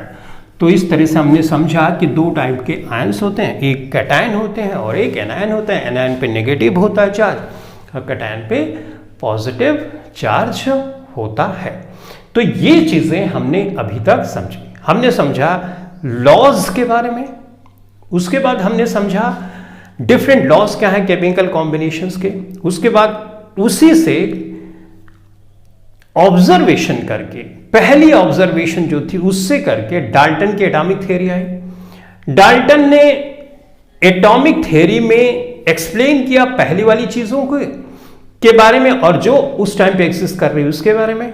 उसके बाद एटम के बारे में पूछा गया कि सिंबल क्या है, तो सिंबल बनाने की कोशिश साइंटिस्ट ने की। डाल्टन ने मास के बारे में बात की थी, तो मास के, किसी एटम का मास क्या होगा उसके लिए 1/12 ऑफ कार्बन से कंपैरिजन किया गया, कार्बन 12 से, राइट। तो मास निकल के आ गया, ठीक है भाई। मास जब आया तो बाद में चल के आयंस के बारे में भी पता चला भाई इलेक्ट्रॉन निकलेंगे, तो बात की बात हुई, लेकिन फिलहाल हमारी बुक में इस चैप्टर में दिया है। तो एनायन कैटायन के बारे में भी हमने समझ लिया। अब ये मास अगर हमको निकालना है बच्चों, तो हमको एक फार्मूला दे दिया जाएगा, बोला जाएगा कि इसका एटॉमिक मास निकालो या मॉलिक्यूलर मास निकालो। तो देखो, जैसे मान लो तुमको मॉलिक्यूलर मास निकालना है पानी का, वाटर का निकालना है, तो मास निकालने के लिए क्या, हाइड्रोजन, अभी यहां पे मास लिखा था मैंने ऊपर, राइट, जैसे मैंने लिखा था 1H1, तो इसकी बात कर रहे हैं, ठीक है। तो मास निकालने के लिए हमको, इसका मास होता है एक हाइड्रोजन का मास 1 होता है। ये जो सबस्क्रिप्ट में है ना, इसको यहां पे लिख देते हैं 2।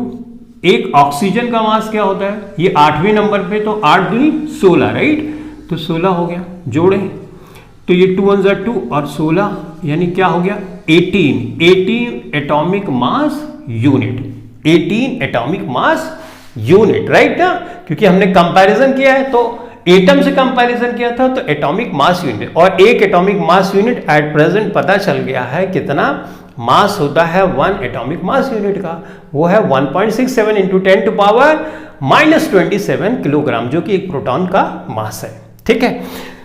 तो ये हो गया भाई। अब जैसे मान लो और कोई कंपाउंड का दिया जाए तुमको मास निकालने के लिए, तो ऑब्वियसली तुम निकाल सकते हो। बताओ किसी कंपाउंड का, जैसे कार्बन डाइऑक्साइड का तुमको निकालना है बच्चों, तो कार्बन तो 6वें नंबर पे है, तो इसका मास होगा 12, राइट। यहां पे 2 जो है यहां पे लिख लेंगे, और कितने ऑक्सीजन है, एक ऑक्सीजन का मास बताओ, ऑक्सीजन 8वें नंबर पे है, यानी एटॉमिक नंबर 8 है, तो 8 दूना 16 हो गया। तो हम ये करेंगे 12 किया और 16 दूना 32 बच्चों किया, करेक्ट ना।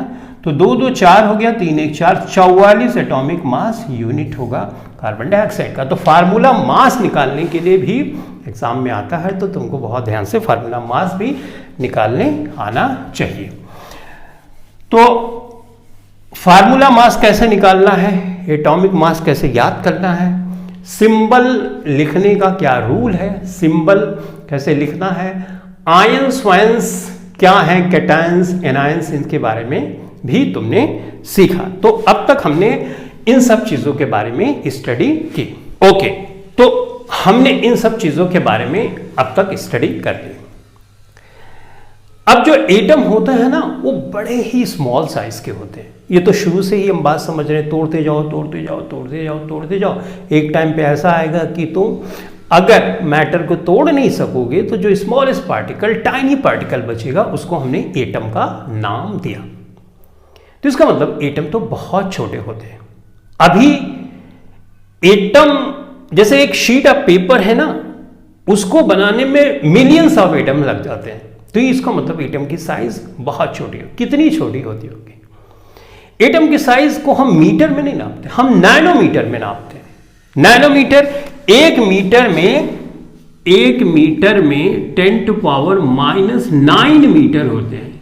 और बच्चों ये जानते हो कि 10⁻⁹ का मतलब, माइनस का मतलब बहुत ही छोटा, यानी कि कितना जीरो पता है?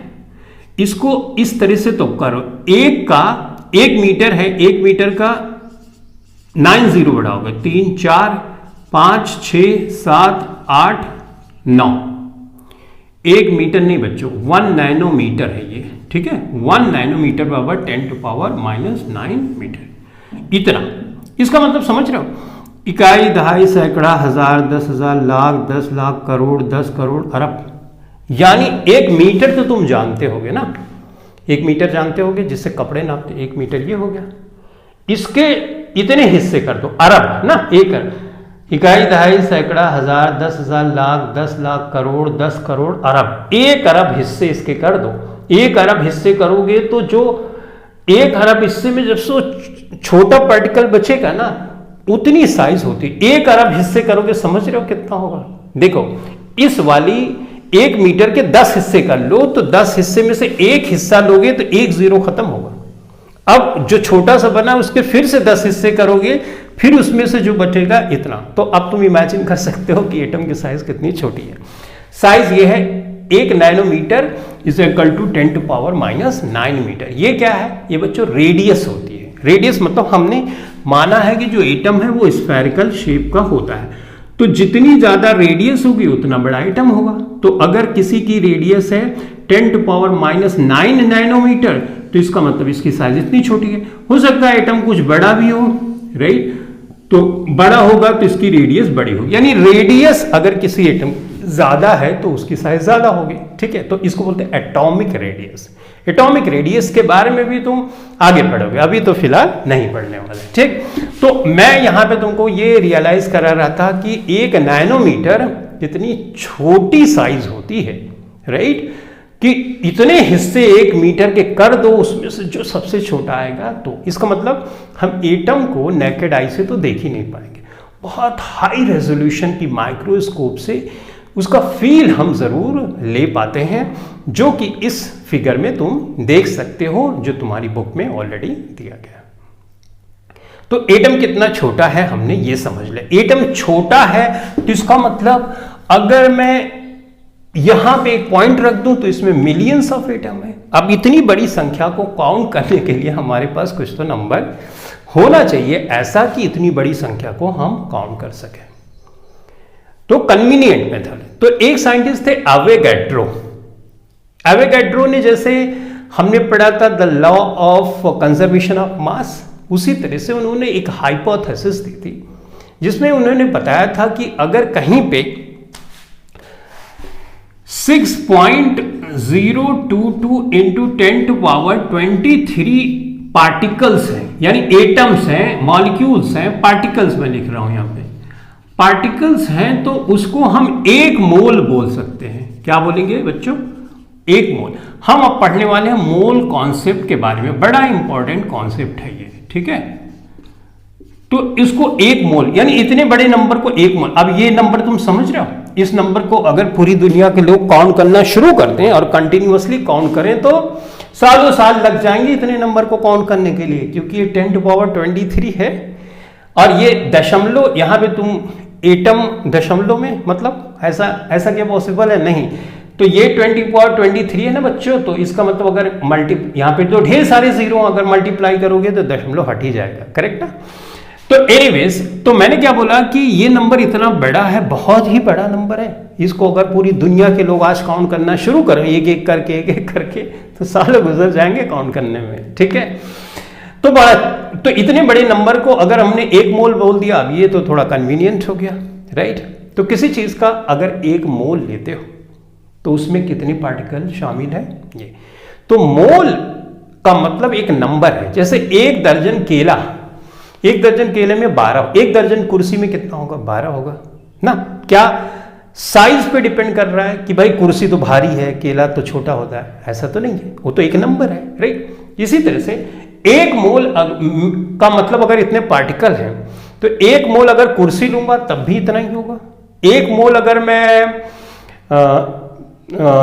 पेंसिल लूंगा तब भी इतना होगा, 1 मोल मैं किसी चीज का अगर बोलूंगा तो इतना ही नंबर आने वाला है। इसमें वेट से कुछ लेना देना नहीं होता है, करेक्ट है? ठीक है, तो ये बात तुम समझ गए। अगर मैं बोलूं तुमको 1 मोल ऑक्सीजन गैस का, ठीक है बच्चों ध्यान से सुनना, 1 मोल काफी इंपॉर्टेंट कॉन्सेप्ट है, ऑक्सीजन गैस की बात कर रहा हूं बच्चों। तो ऑक्सीजन गैस को हम लिखते हैं O2 से, कितने पार्टिकल होंगे? 6.022 इंटू 10⁻23 ऑक्सीजन के मॉलिक्यूल, ठीक है, ऑक्सीजन के मॉलिक्यूल, ठीक बात। अगर मैं 1 मोल बच्चों लेता हूं ऑक्सीजन का, ऑक्सीजन एटम का, देखो ऑक्सीजन एटम की बात कर रहा हूं, गैस की बात नहीं कर रहा हूं, ओके, तो कितने होंगे? इतने ही एटम होंगे। साइज पे तो डिपेंड नहीं करता ना, मास पे तो डिपेंड नहीं करता ना बच्चों, ये साइज पे डिपेंड नहीं करता कि भाई ये तो 1 है, ये तो 2 है, इस पे बात नहीं, ये तो एक नंबर है। जैसे केले में कुर्सी का नंबर 1 डजन, तो मतलब 12 ही कुर्सी होगी ना, कुर्सी बड़ी है इसको तो हम नहीं देखेंगे क्योंकि डजन तो एक नंबर है।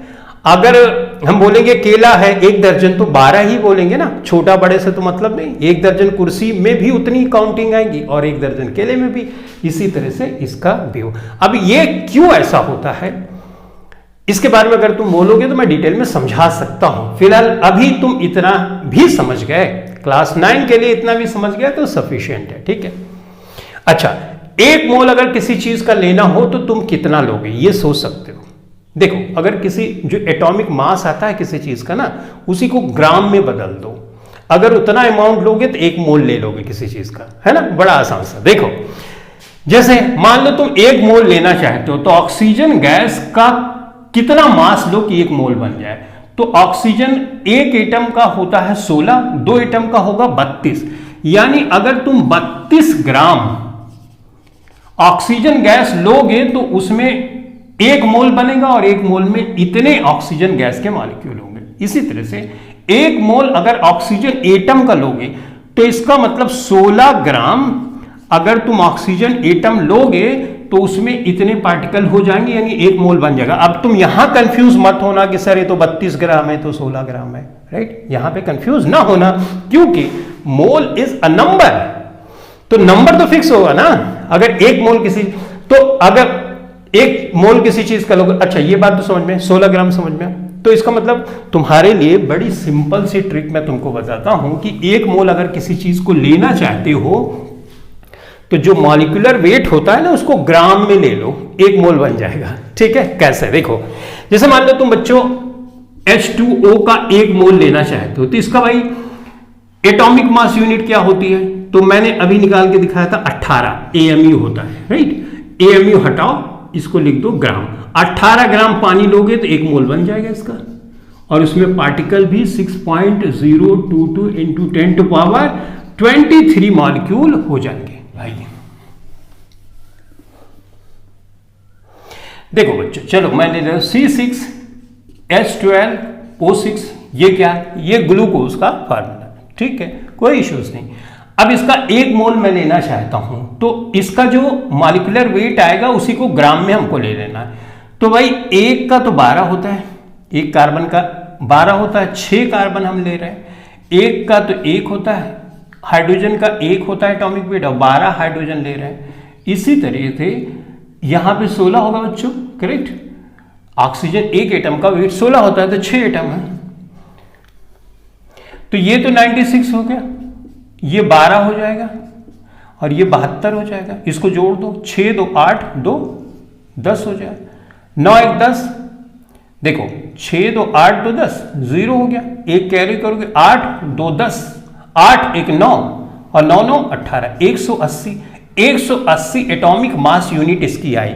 तो यानी 180 ग्राम अगर इसका लोगे तुम तो 1 मोल ग्लूकोज का ले लोगे, तो यानी जो मॉलिक्यूलर वेट आता है ना उसी को ग्राम, फार्मूला जो वेट आता है उसी को ग्राम में ले लोगे तो 1 मोल ले लोगे। अगर मान लो 180 का डबल तुम ले लेते हो, यानी 180 का डबल बच्चों हो गया 18 दूना 36, 360 ग्राम ले लोगे तो बताओ कितना मोल बनेगा। ऑब्वियसली इसका एक फार्मूला मास का 1 मोल बनता है तो इसका डबल है तो 2 मोल बन गया, राइट। इसी से 3 मोल 4 मोल। तो अब मोल को हम कैसे निकालें, उसके लिए 3 फार्मूले, उसे को याद कर लोगे आराम से मोल के बारे में तुम निकाल सकोगे, मोल भी निकाल सकोगे, कोई इश्यूज नहीं है। तो फार्मूले मैं लिख देता हूं, फटाफट से उसको दिमाग में बिठा लो, ठीक है, ताकि तुम को कोई समस्या ना आए। देखो पहला मोल का एक पहला फार्मूला है weight, weight upon molecular weight. अगर किसी चीज का तुम मोल निकालना चाहते हो तो उसका वेट जो दिया गया है, मतलब बोला गया है इतने वेट में कितना मोल बनेगा, तो वो तुम निकाल सकते हो, ठीक है। दूसरा फार्मूला है मोल बराबर number of particles, number of particles, ठीक है, divided by Avogadro number 6.022 into 10⁻23। बच्चों ऐसा क्यों किया गया, क्योंकि देखो इसका 1 मोल बनता है तो जितने पार्टिकल उससे डिवाइड कर दोगे कितना मोल है वो पता चल जाएगा। एक और फार्मूला होता है वॉल्यूम ऑफ गैस, ठीक है, in litre, litre divided by 22.4 litre, ठीक है। Volume of gas in litre, STP भी है बच्चों, एसटीपी मतलब स्टैंडर्ड टेम्परेचर और प्रेशर पे। अगर एक गैस एनटीपी पे, नॉर्मल टेम्परेचर और प्रेशर भी तुम लिख सकते हैं यहाँ पे, नॉर्मल टेम्परेचर और प्रेशर पे। अब ये सब बातें शायद तुम थोड़ा सा नहीं समझ पा रहे होगे, तो जब तुमको वॉल्यूम ऑफ गैस दिया जाए ऊपर लिख लेना लीटर का, 22.4 से डिवाइड कर देना तो तुमको मोल पता चल जाएगा। देखो एग्जाम्पल के लिए मैं एक का बता देता हूं। जैसे मान लो तुम्हारे एग्जाम में क्वेश्चन आया कि 64 ग्राम, एक क्वेश्चन है कि 64 ग्राम ऑक्सीजन मॉलिक्यूल का अगर हम लेते हैं, 64 ग्राम ऑक्सीजन मॉलिक्यूल का लेते हैं तो कितना मोल बन जाएगा, ये क्वेश्चन है। 64 ग्राम ऑक्सीजन मॉलिक्यूल का में कितना मोल बनेगा ये हमको निकालना है। तो बहुत आसान सा, देखो भाई 64 है तो मैंने यहां पे 64 रख दिया, इतना तो गिवन वेट दिया गया। ऑक्सीजन का मॉलिक्यूलर वेट क्या होता है ये हमको पता करना होगा। तो मॉलिक्यूलर वेट के लिए ऑक्सीजन का एक एटम का 16 होता है, 2 का 32 हुआ, यहां पे 32 रखा हमने, 32 दूना 64, कितना मोल बन गया, 2 मोल बन गए। इसी तरह से मान लो यहां पे तुमको दिया गया है किसी पार्टिकल दिया गया है, मान लो पार्टिकल दिया गया है कुछ तुमको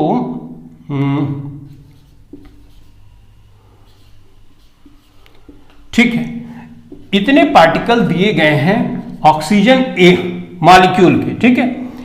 बोला गया है कि इतने पार्टिकल में कितना मोल बनेगा, तो हमने इसको ऊपर रख दिया और 6.022 इंटू 10⁻23 से डिवाइड कर दिया। तो जब इसको डिवाइड करोगे बच्चों तो ये यहां पे 2 बार जाएगा ना, 6 दूनी 12 और 2 दूनी 4, हाँ 2 दूनी 4, मतलब 2 मोल इसका बन जाएगा।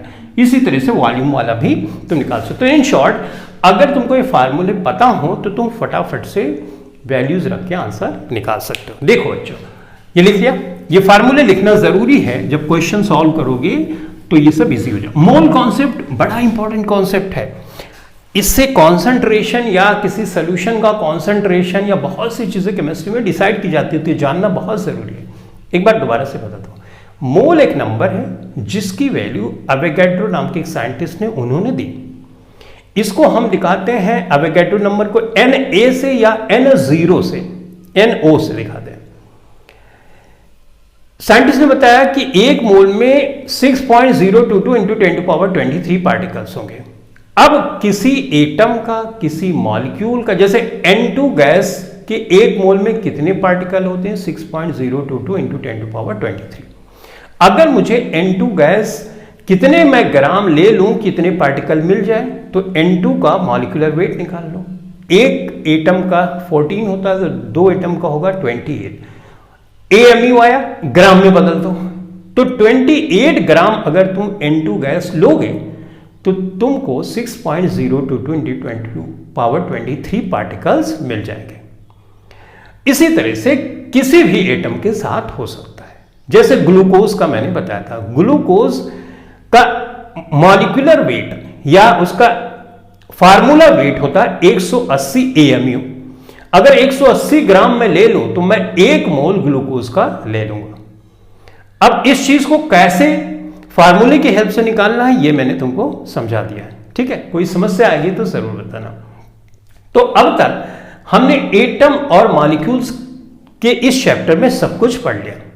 तो चलो फटाफट से हम रिवीजन करते हैं। देखो, पहले हमने समझा कि 2 लॉज दिए गए, the law of conservation of मास, जिसमें बताया कि मास can neither be created nor destroyed in a chemical reaction. Chemical reaction होने से पहले जो मास होगा वो बाद में ही उतना ही मास रह गया। मास को हम ना तो एक्स्ट्रा बढ़ा सकते हैं ना तो एक्स्ट्रा कम कर सकते हैं। तो मास जो है रिएक्शन के पहले वो रिएक्शन के बाद भी रहेगा। दूसरा, डेफिनेट या कांस्टेंट प्रपोर्शन का पढ़ा कि अगर किसी कंपाउंड को हम लेते हैं, जैसे वाटर के मॉलिक्यूल को लेते हैं, तो हाइड्रोजन का मास और ऑक्सीजन का मास हमेशा फिक्स रहेगा, no matter from which source we are obtaining water.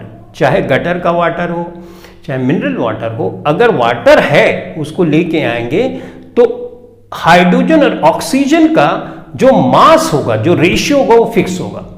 और वाटर के केस में 1:8 होता है, यानी 9 ग्राम अगर पानी बनाना चाहते हो तो 1 ग्राम उसमें हमेशा हाइड्रोजन होगा और 8 ग्राम उसमें हमेशा ऑक्सीजन होगा।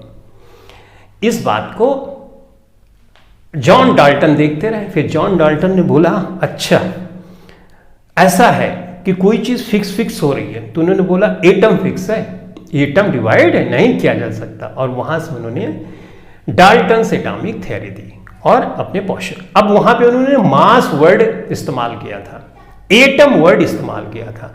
तो एटम के लिए सिंबल बनाने की शुरुआत हो गई। सिंबल बने, पहला लेटर हमेशा कैपिटल, दूसरा स्मॉल। किसी भी लैंग्वेज से लोगे, फाइनली जो डिसाइड करता है वो international union of pure and applied chemistry की जो संस्था होती है वो डिसाइड करती है कि कौन सा सिंबल किस एलिमेंट के लिए दिया जाएगा।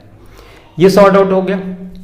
उसके बाद मास की बात भी डाल्टन ने बोली, तो साइंटिस्ट उस पर रिसर्च करने लगे और उसके बाद एटॉमिक मास यूनिट उन्होंने दी और उस बेस पे 1/12 कार्बन 12 के एटम से कंपैरिजन करके उन्होंने बताया कि जो बाकी के एटम है उनका मास क्या है। तो मास डिसाइड हो गया। मास डिसाइड होने के बाद हम मॉलिक्यूलर वेट निकालने की बात करेंगे। कोई मॉलिक्यूल है, उसका फार्मूला हमने बनाया। फार्मूला भी मैंने तुमको सिखा दिया कि जब एनायन और कैटायन जुड़ेंगे और किस तरह से क्रॉस करके तुमको बनाना है, तो फार्मूला बन गया, तो एक मॉलिक्यूल बन गया। मॉलिक्यूलर मास कैसे निकालना है, जब एटॉमिक वेट पता है तो मॉलिक्यूलर मास भी हमने निकाल दिया। अब जो एटम है बड़ी स्मॉल साइज का है, तो जहां एक पॉइंट में मिलियंस ऑफ एटम्स हैं, इसको रिप्रेजेंट करने का एक तरीका बताया अवेगाड्रो ने। बोला कि भाई देखो, जब 6.022 × 10⁻23 एटम जहां पे होंगे ना, तो तुम उसको 1 मोल बोलना, और मोल एक नंबर है उन्होंने बताया। अब किसी चीज का एक मोल ले लोगे, हमेशा वो 6.022 × 10⁻23 होगा। इसमें कंफ्यूज नहीं होना कि ये भाई ये भारी है कम भारी है। जैसे मैंने बनाना या केले का एग्जाम्पल दिया था, 1 दर्जन अगर बोला तो मतलब 12, 1 दर्जन कुर्सी 12। क्या तुम ये सोचते हो कि नहीं कुर्सी तो बड़ी साइज की है और ये नहीं, तो यहां पे क्यों सोचोगे, राइट? यहां पर भी नहीं सोचना, क्योंकि मोल तो एक नंबर है। तो तुम बोलोगे हाँ ये तो सही है, मोल एक नंबर है। तो अगर 1 मोल मैं ऑक्सीजन मॉलिक्यूल का लूं O2 का, या 1 मोल मैं ऑक्सीजन एटम का लूं, दोनों में एटम, एक में एटम की जो नंबर होगा वो बराबर होगा, उसमें मॉलिक्यूल का नंबर बराबर होगा। अब क्वेश्चन ये आया कि भाई 1 मोल अगर किसी चीज का लें तो कितने ग्राम ले लें हम, तो मॉलिक्यूलर जो वेट है उसी को पहले कैलकुलेट कर लो, उसमें ग्राम लगा दो, तो उतने ग्राम में 1 मोल बन जाएगा किसी चीज का। जैसे O2 है, इसका 1 मोल हमको लेना है, कितने ग्राम लेना पड़ेगा, तो 16 दूना 32 यानी 32 ग्राम ले लोगे, तो 1 मोल हम ऑक्सीजन मॉलिक्यूल का ले लेंगे। अब क्वेश्चन है कि भाई ये मॉलिक्यूल वाली जो चीज है, जो मोल वाली चीज है, क्यों आई? कॉन्सेंट्रेशन के लिए। अरे भाई हर जगह तो कॉन्सेंट्रेशन जरूर, कितने मात्रा में किसी चीज को दिया जाए ये जरूरी। दवाएं देखो ना, दवाएं में कितने मात्रा में कोई चीज दी जाए ये सब कैसे डिसाइड होता है? कोई तो कॉन्सेंट्रेशन। तो ये कॉन्सेंट्रेशन टर्म मोल से रिलेटेड तो आगे हायर क्लासेस में पढ़ोगे। साइंटिस्ट ने इसका बड़ा इस्तेमाल किया है मोल का। तो मोल निकाले कैसे फाइनली? तो मोल निकालने का सिंपल तरीका 3 फार्मूले, एक्सक्यूज मी। तो उन 3 फार्मूलों को मैंने बता दिया तुमको कि क्या फार्मूला है। पहला वेट अपन मॉलिक्यूलर वेट, दूसरा मैंने बताया कि नंबर ऑफ पार्टिकल्स जितने हैं दिए गए डिवाइडेड बाय एवोगाड्रो नंबर 6.022 × 10⁻23। अच्छा, उसके बाद एनटीपी गैस पे, नॉर्मल टेम्परेचर प्रेशर पे गैसेस का वॉल्यूम ले लो लीटर में, डिवाइडेड बाय 22.4 लीटर।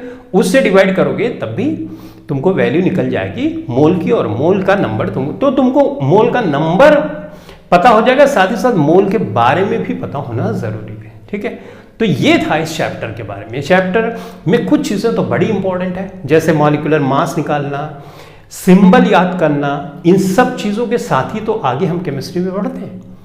और उसके बाद मोल के बारे में समझना, फार्मूला कैसे बनाना होता है किसी कंपाउंड का, इसके बारे में समझना। ये कुछ चीजें जैसे डाल्टन्स की एटॉमिक थ्योरी बेसिस है, the law of conservation of the law of constant proportion. तो the law of constant proportion, the law of conservation of mass, ये, और डाल्टन्स की एटॉमिक थ्योरी, फार्मूला कैसे बनाना है, एटॉमिक वेट कैसे निकालना है, सिंबल क्या होता है किसका, राइट, और किस तरह से डेवलपमेंट हो, और लास्ट में मोल कॉन्सेप्ट। ये चीजें इस चैप्टर में हमने डिटेल में पढ़ी। आई होप ये क्लास तुम्हारे लिए बहुत ही हेल्पफुल होगी। Thanks for watching this video. Thank you very much.